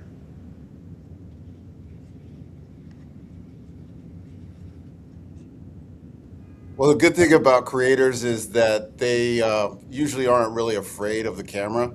So they tend to be really willing to get in front of people and really talk about their projects. They have no problem doing that. The problem that they tend to have is that they really focus on their love and their passion and of the project, and less so understanding like this is an investment for people, right? Like, so you can, although obviously we want to enjoy and we're going to see this show and stuff, but if you're not asking for donations, you're asking for investment. So you need to be able to sell the idea of this as an investment and have these and communicate that there is a exit or that there is a benefit to them other than just being along for the ride, right? So that is probably the biggest thing, the biggest hurdle that we have to overcome with them. And then on top of that, it's, you know, letting them know that they're not, the audience isn't investing in our company, isn't investing in Cineblock Films. They're investing in you. So you can't look at the portal as being your, you know, the hub of where you're just going to get all these investors are going to. You have to actively go out there and canvas and be talking to your audiences and extending to other audiences and really the idea of not only grabbing your friends and family and your immediate community, but then getting a substantial starting point for or a budget to really go out there and market and find people that might not have known about you or known about your project and start getting their engagement around your project, around your campaign, and get that buzz going, right? Because even if you're, you know, when we look at, you know, traditional movies, back in the day, they would go on to Johnny Carson, they would go on all these different talk shows, and they would talk about their projects before the movie ever came out. So these are the types of things that we try to relay to them. You know, they are fine with doing those things. It's just a matter of creating a real strategy and a real focus on the messaging of the investment as well as the content that you're trying to share. Yeah, I think that's great. We just had to have that conversation with an issuer today. They've got to be out there. They've got to stay out there, and they have to stay with it as well. It's not a one-time thing from that side of it. From there, where are you seeing? Let's go back to Aaron for a second. You've got such a wide range of issuers that you work with. Where are you seeing campaigns when they stall? You know, you've got a great platform. They've invested in putting the platform live, and then what happens when it stalls? What are you seeing where it stalls, and how do you get them back on track, if you can? Yeah, I think it's a great question. You know, this neck of the capital markets that we're all in is kind of interesting. Most of the financing is more of a marathon than a sprint. We do get the odd, you know, couple day transaction that maxes out very quickly, but you know, a lot of campaigns are 6 to 9 months long, and I think something will go wrong at some point during a campaign, whether it's, you know, something like an actual mistake or, you know, a marketing strategy that was working will stop bearing as much fruit. The company will undergo some sort of change behind the scenes, and they'll need to reprioritize. We stress to companies, you know, how important it is to be well advised. In those times, it seems like a little bit of cliche advice. But at the end of the day, you're out in this rowboat, and you only have the people that are around you, the attorneys you work with, folks like us, your other advisors. We've been through a lot of deals, and we've seen a lot of problems, and it's not unique to this world in any way that when you've been through problems before, they're easier to navigate. So I think where we see companies struggle is they run into a fairly inevitable headwind, and they don't individually or around them have the expertise to navigate it, and we do our best to try to solve that problem. I also think a lot of the time companies come in, you know, maybe not with unrealistic expectations, but they're unwilling to set their expectations. You know, we treat a lot of our campaigns as an initial dip into the waters. I don't want to misuse the phrase testing the waters, especially in this educated room, but you're seeing how the market will react, whether that market is your community, whether it's a community you're acquiring through advertising. And you may be looking for a certain result, and the feedback from the market may be that you're going to get something better. It may be that you're going to get something worse. And I think a lot of issuers choose to proceed without resetting their expectations either way. It can only be sold what people want to buy. And so reading both sides of the market is very important. Molly, what are you seeing with the first group of issuers that you've been working with? And I know you've got dozens of them that you've been talking to from that side of it. What are you hearing from them as far as an apprehension? Where do you see that maybe they're not going to be successful, or how do you keep them on track beyond the playbook that you've developed? Yeah, so we meet weekly, at least with the first handful that are going live, or in the one or two that are live so far, making sure that we do what we can. Obviously, we're the platform that connects investors with founders, but trying to make sure that they have that marketing strategy, that they are connecting with individuals who are interested in their world, even helping with like, hey, for real estate or medtech or AI or technology, here's some ideas on different target audiences that you might want to connect with. It's interesting, especially talking with women. As I mentioned earlier, a lot of these founders that we're helping never knew that this was an option for them. And when we talk to them, how did you start your business? Half of the founders we're working with are in revenue stage already. They get emotional. They whether they bootstrapped it, whether they mortgaged their home, it's very, when we just ask them, tell us your story, how you got here, where you are. It's a lot of hard work, but also a lot on their back.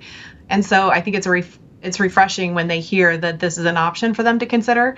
But we do share that, it does take a lot of work. There's a lot of investment that has to go into it besides you just knowing your product and service. We're working with scientists and, people who know their industry inside and out, but they do not know a pitch deck. They don't know how to do a pro forma. They don't know why they need to have an exit strategy. But those are the things that you must have when talking to investors. So I just love that the founders that we're talking with are trying to do something very specific and change the world. And that's what we're here to help them do. Great. Prince, what are you seeing with some of these earlier issuers that you're speaking to? Are you seeing things that, might be a red flag that you can address with them before their offering even goes live, to keep them on track so that their raise doesn't stall or underperforms? Yeah, I mean, each one is different. So it's one of those things where we have weekly meetings with them. And again, it's really, some founders have a team, right? And they've got people that they're working with and that are helping them along the journey, that are handling certain aspects of the raise, which is really cool. Like that allows them to not feel so much under pressure, I would say. But also their expectations, setting expectations really is the biggest part that I would say across all aboard, because everybody thinks that their project should be able to raise a ton of money. And it's really, again, about, hey, what is the market going to tell you, right? And are you actively out there getting in front of people that are going to and pitching them and talking to them? Because it is sales. And so getting them to understand that they have to be active in this process, and that Rome wasn't built in a day. It is a day in, day out process of practicing, of fighting, of getting up in the morning and still keep putting a smile on your face and being out there to know that the audience is out there waiting for you to give them a reason to get behind you. So, setting those expectations early and really giving them the idea of what they have to expect with respect to, doing a crowdfund. That's really where we find the most challenge. And we have to always be constantly reminding our issuers of that. Yeah, I agree. And as platform owners and operators, it's very important for us too that these raises are successful. So us staying engaged with them along the way, spotting those red flags as they're starting to come up, and helping them pivot to have a successful raise has been important. Levi, you're kind of an OG here. You've seen it. If you haven't seen it all, you've seen a lot from that. What's the most common reason a raise stalls forms once it's live on your platform? You have to look at a raise as a product, right? Someone's got to want to buy it. In other words, your company itself, you're selling to people, and you're selling them the opportunity not to donate, but to invest. And that connotes this idea that they're going to get not just their money back, but their money back and then some. So you got to be able to sell not just your vision, but also the fact that this is going to potentially bring back a return on the investment. and usually what we see at least is that companies which stall, it's because they're just not able to make that case. And there's really, I hate to say it, but sometimes there's not much you can do about that. The market just doesn't believe in what the founder believes in. And so what can we do about it? We have to, there's not really much one can do about it. There's so I think that as a portal, I just have to understand that I'm not picking winners, and neither am I. If the founder believes enough in their product and therefore in their investment opportunity, far be it from me to say that, hey, I don't think there's a market for it, because if you believe there's a market for it, then perhaps there is. I don't know everything there is to know. We're not a VC, so we're not picking winners. But sometimes the founder or the business owner, the issuer, is just maybe hasn't done their homework properly, whether there's anyone really interested in investing. So it could be they do everything right, is the point I'm making. And they're going out there and doing the marketing and they're doing everything they can do, but there just isn't a market. There just aren't enough people who believe in this product, this idea, or that this idea is going to bring them a return on their investment. And therefore, it's just not going to work. And it's very difficult to know what to do about that. You can't promise every single issuer that they're definitely going to be able to raise. You're going to do your best to help them, and then sometimes it's not going to work. And I'm not going to beat myself up over it. I'm just going to say we did our best for them. Sometimes it doesn't work. Right. Very, very good point. You started out earlier on, you mentioned that, we're really here as platforms to protect the investor interests as well, and compliance, and investor protection are non-negotiable points. But they can also slow down momentum. They can throw the issuer off a little bit because they don't quite understand why they can or can't say certain things. How do you protect the raise without becoming the bottleneck for the issuer? How do you talk to them about what they can say and can't say? Well, it's also in their best interests, not just in the best interest of the investor. Whatever's in the best interest of the investor is in their best interest as well, to make sure they're clear. They're not saying things which are promissory or misleading, and sometimes issuers want to. And then I was, when I first started Invown, we put up this marketing page, and when we went to FINRA to become approved, they said, you got to take this down, because we inadvertently said things which we didn't realize. According to the way the rules are written, we can't say those kind of things as an investment opportunity. So it's and that was in our best interest as well, because marketing is different when you're selling securities. So we just have to make it clear, and sometimes that's an educational process. But most issuers understand it, and those which don't usually don't come back to us for the second meeting or the third meeting. Very good point. From there, Aaron, you have a white label solution, so they kind of take the ball and they're running with it on their own. How do you ensure that their messaging stays compliant and let them get their word out there and promote their company in the best possible way? For sure. I mean, obviously an important consideration. We may be a white label platform, but Dealmaker's still a broker-dealer, and we're still in the business of keeping everyone on side. To the previous point, it's in the issuer's best interest to stay on side. I would say it's in the investor's best interest ultimately, right? And this whole thing that we do is letting issuers build relationships with investors en masse, and doing that means taking things to market in a considered way. Again, it's the benefit of experience. Spend a lot of time understanding what messaging works from a performance perspective and what investors will respond to, but also understanding where the rules are and where the subtleties in them lie. This is a pretty complicated undertaking. When I tell people who work in traditional financing and traditional capital markets what I do, and I tell people who work in traditional digital marketing kind of what our business does and what this category is, both are equally perplexed that it's even possible, even after they find out kind of how it works. I think the preparation that goes into an offering, where you're really thinking about what you're going to say before you actually say it, reviewing it carefully, making sure it's backed up, it's said in the appropriate language, it's translatable across a bunch of different media.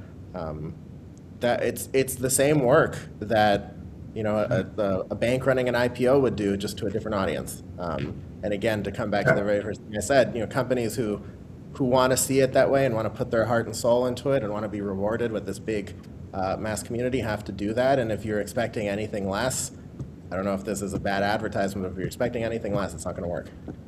Very, very true. And Prince, you're working with a bunch of people that that are creatives and love to embellish. How do you kind of keep them in their seat and let them know what they can say and can't say? I think you may have the hardest job out of all. I mean, you're telling me.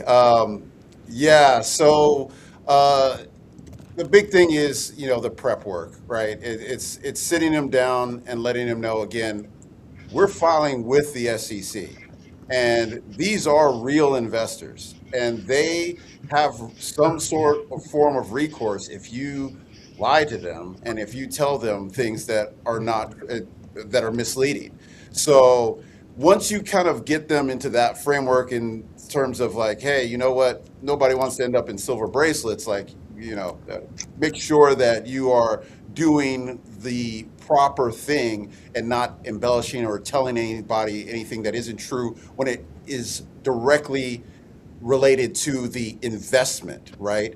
But when you're talking about your project, I mean, obviously this is Hollywood, you're making it beautiful, you're making it cool, you're making it sexy. So you're allowed to talk about how great your project is as it pertains to the actual product that you're going to be presenting. But when it comes to the finance part, we do a lot of prep work. We do a lot of daily work. We make sure that we review everything that they have before it goes out, right? So send it to us. We have our internal team who is there specifically to keep you out of trouble and us out of trouble, as well as protect the investors, which is the most important part, right? So that's kind of the stage of the process, our prep, our internal review, and then we let it out into the world. So that's kind of how we look at things. First, the issuers to share their content before they put it out there is benefits everybody, because it does come back, not just to bite them, but it can come back and bite the platform as well. Molly, it hasn't been so long since you went through the entire process of becoming a new portal from that side of it. So you're starting to see some of the issuers and some of the materials and things that they want to say. What are you building into your structure that will keep them compliant with their messaging as their raises advance? Sure. In my previous life, the regulators were very reactive, and we've built processes that are very proactive. So I look at regulations and our partnership with FINRA as really a partnership in a way. Like, we actually will take information to FINRA before we post it, before we actually put it on our website. Our website is a lot less verbose, frankly, than it started out, because we, even though we're very mission-based, we can't make promises. We can't actually commit to things. We can tell stories in a different way. We can use data as long as it's sourced. So we do the same with our founders. We built a great relationship with FINRA, and I look at that as a way to enable trust with investors, as opposed to just something that we have to do. So I'm excited about that relationship and making sure we do the right thing. When the right thing, as everybody else has already said, when you do the right thing for the investors, the right things happen for the founders and, of course, the platform. Yeah, and it's very important to have that relationship with FINRA and to keep it open as well. They're not there to slap us down. They're there to help us and be able to use them as an asset as we move forward. Let's talk a little bit about where we're going. The industry is only 10 years old, or a little bit over 10 years old now. Working forward, where do you see the industry going over the next few years, and where do you expect it to keep, splitting into distinct models? I really would hate to venture a guess of where things are going. Things are really in flux right now. We're seeing this reg crypto coming up, which perhaps is going to rival Reg CF. So it's really difficult to see where things are going to be going, because things really could be shaken up. Frankly, Reg CF hasn't really grown the way a lot of us early on had hoped it would. It's difficult to see where capital raising for those small businesses go. There certainly needs to be, I think, some changes, which CFPA, which is the industry trade organization, is agitating for in order to enable it to grow. So a lot of things I think need to happen. It's been 10 years, but I think if you asked a lot of people earlier on 10 years ago, if they would imagine it being the way it is now, they would have hoped that it would be much, much, much bigger. That said, there is 506c and other types of crowdfunding. I think crowdfunding isn't just RegCF. Crowdfunding is also anytime you go out there to the market and to many people and try and raise using some kind of digital marketing. So there's Reg A and there's 506c, which people use to raise money. I think that we need to start looking at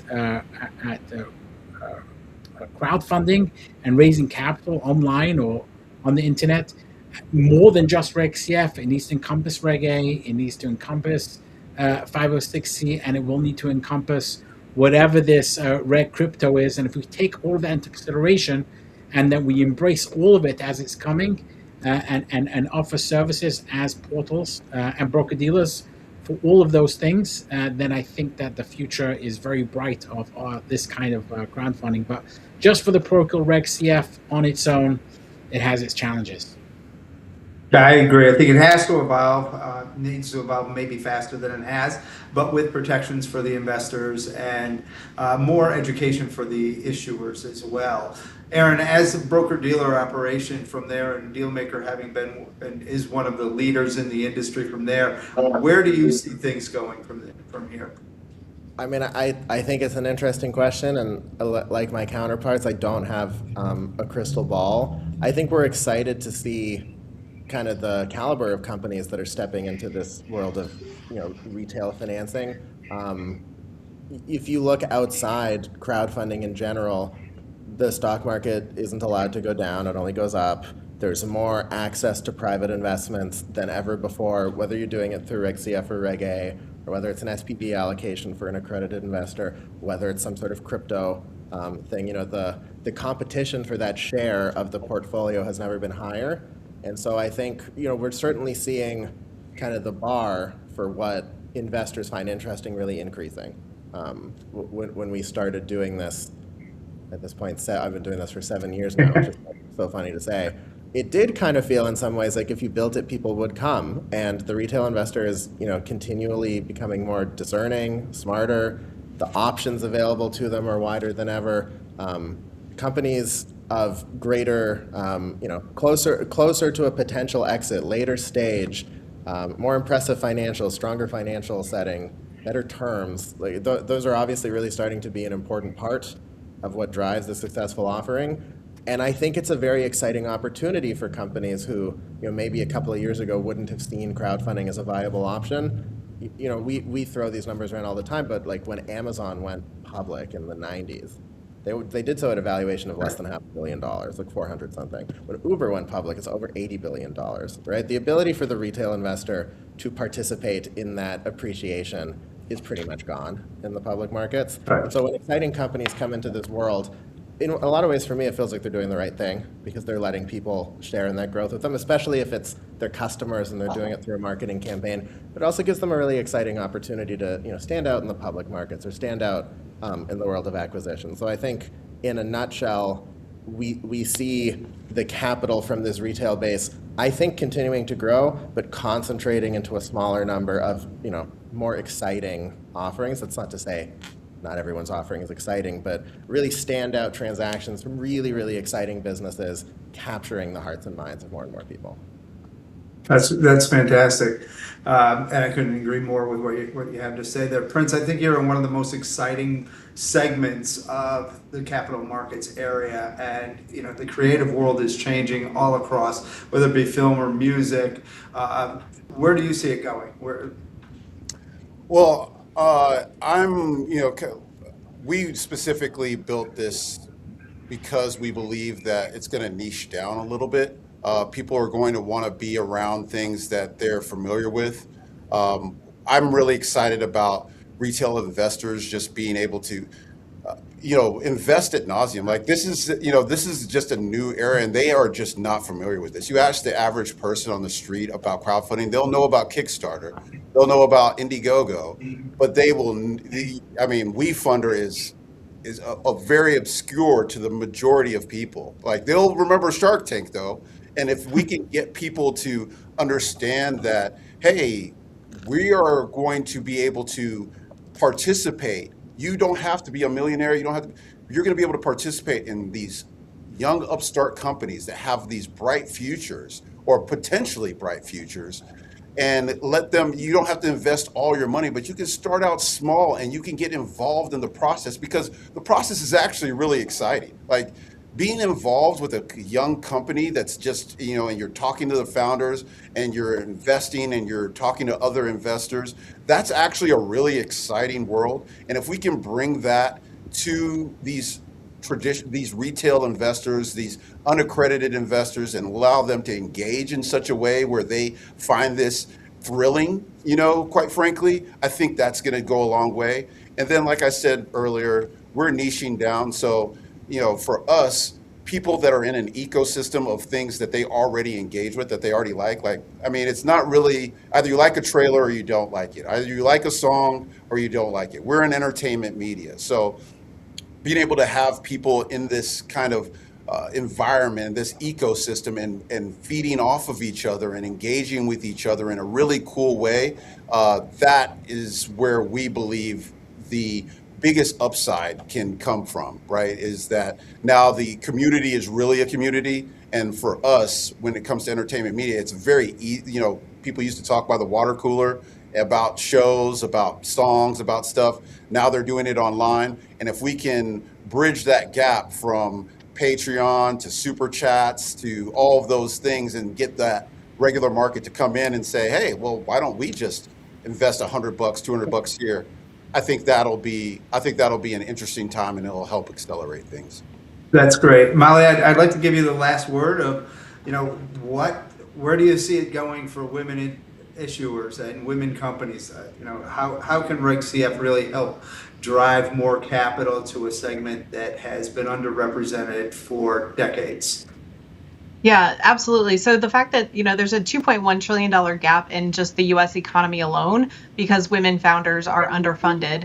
And the other opportunity that I believe strongly in is the more women investors know they can invest. Women know they can be philanthropic. They are the majority who support GoFundMe campaigns, but they don't know that they can invest in businesses. So bringing that awareness to women and that they can invest, and taking just a small piece of the philanthropic world and making a difference in the economy that actually creates jobs, that creates businesses that are mission based. I'm really looking forward to the impact that we'll have there. That's fantastic. I can't thank you all enough. This has been an incredible conversation, and Devin wouldn't cut me off. I'd let us go for another hour from that part of it. But Devin, thanks for the opportunity to moderate this great panel and be part of SuperCrowd26. Wow, this has been a fantastic discussion. This is one of those sessions that I definitely will go back and replay over and over, take more notes, because this was really the brain trust coming together to share insights. There's an aspect of this that I also appreciated. I think to some extent there was some genuine information sharing, some genuine curiosity among the people in this room right now, because I think you wanted to learn from each other. You saw the potential. I hope the audience appreciates that dynamic, because this is a super smart group of people learning as well as sharing. I'm grateful for all of you sharing with us, because your insights are just priceless. Thank you all. Really, really appreciate you being here. And as we wrap up, I want to encourage all of you to join the our executive lounge, which will transition at the top of the hour to our executive networking session.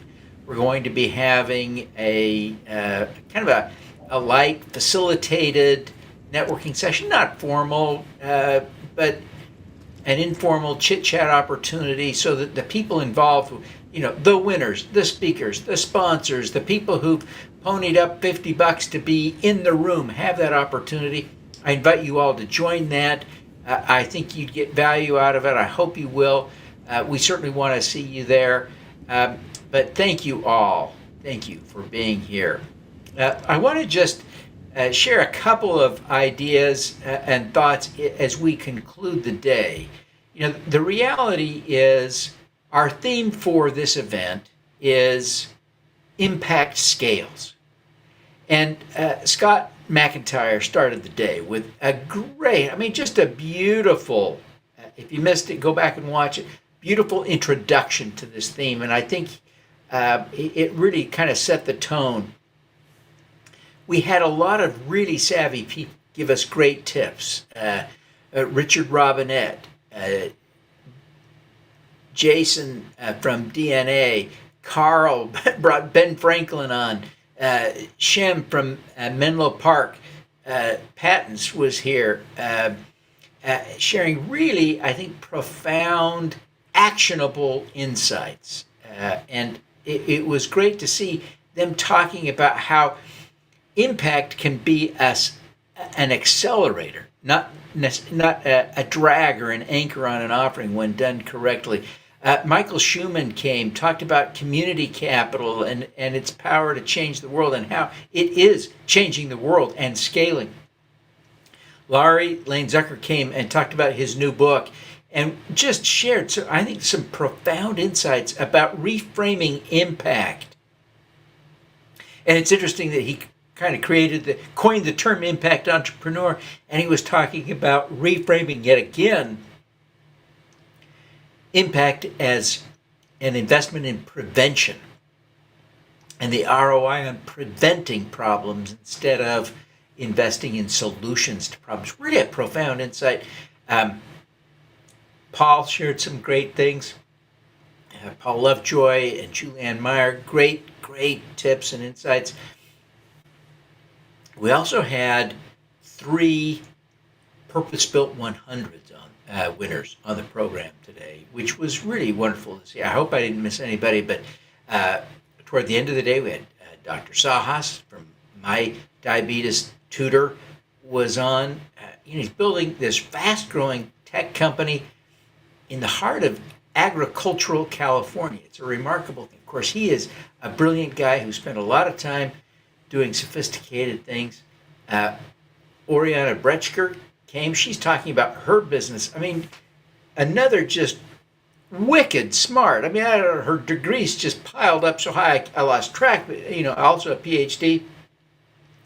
And really scaling rapidly with wastewater treatment and, making it an incredible, the key to her method is she actually generates electricity from wastewater treatment. I don't know how she does it. I don't get it. It's amazing. And then the chair of Start Engine, one of our purpose-built 100 winners, Ron Miller, came and talked about, his insights on crowdfunding. It just deeply, profoundly insightful and helpful. We've had some great panel discussions as well. We had a fabulous marketing panel. And I missed. I mentioned that there were 3. The third was Bouhelier-Gautreau from Kingscrowd. Kingscrowd is one of the purpose-built 100 winners as well. Well represented today by Leah, who will be back tomorrow as a judge on the live pitch. And then the great panels, marketing, legal, impact, and just wrapping up minutes ago, the portal executives talking about their lessons. Holy Toledo, what a day. And I think the evidence is there throughout. And one of the key messages I would share with you is that in the crowdfunding, investment crowdfunding space, especially, impact scales. Impact is a lever, not a drag. It's a tool, not a hamstring for your raise. And it can really, I think, accelerate growth and success. Leah and others talked about the need for that to be genuine, built in, fully integrated, heart and soul. And we talked to Dr. Sahas about how he does that at My Diabetes Tutor. In any case, great day. We look forward to having you tomorrow. I think it's just going to be absolutely fabulous with more to come. I hope you'll join us. Get into that Zoom room for the networking session that's starting just moments from now. Please help me pay a little homage as we wrap up the day to our amazing sponsors.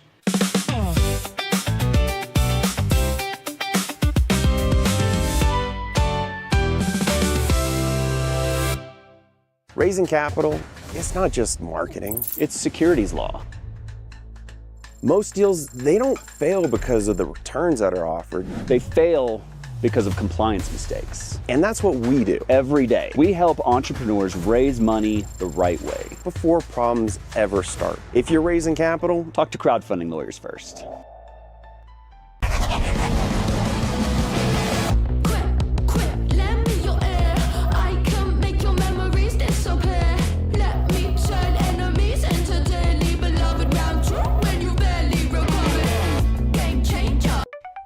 Digital Niche Agency is the top investor acquisition agency. DNA has helped founders raise over 9 figures via regulated investment crowdfunding with a 3-pronged strategy using digital advertising, content marketing, and strategic outreach. Book a call today.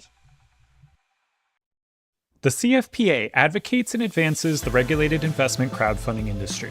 This October, join founders, investors, platforms, and policymakers in Washington, D.C. for the Regulated Investment Crowdfunding Summit. Register now at ricsummit.org.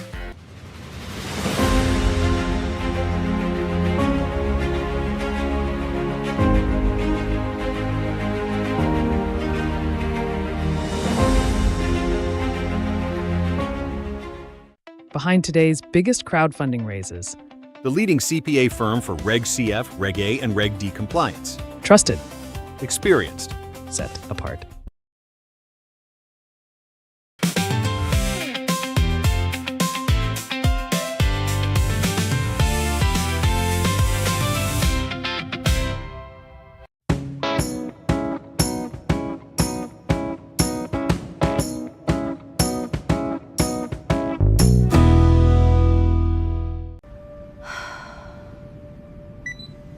Eureka! How can I save money on a patent? That's it. Menlo Park Patents.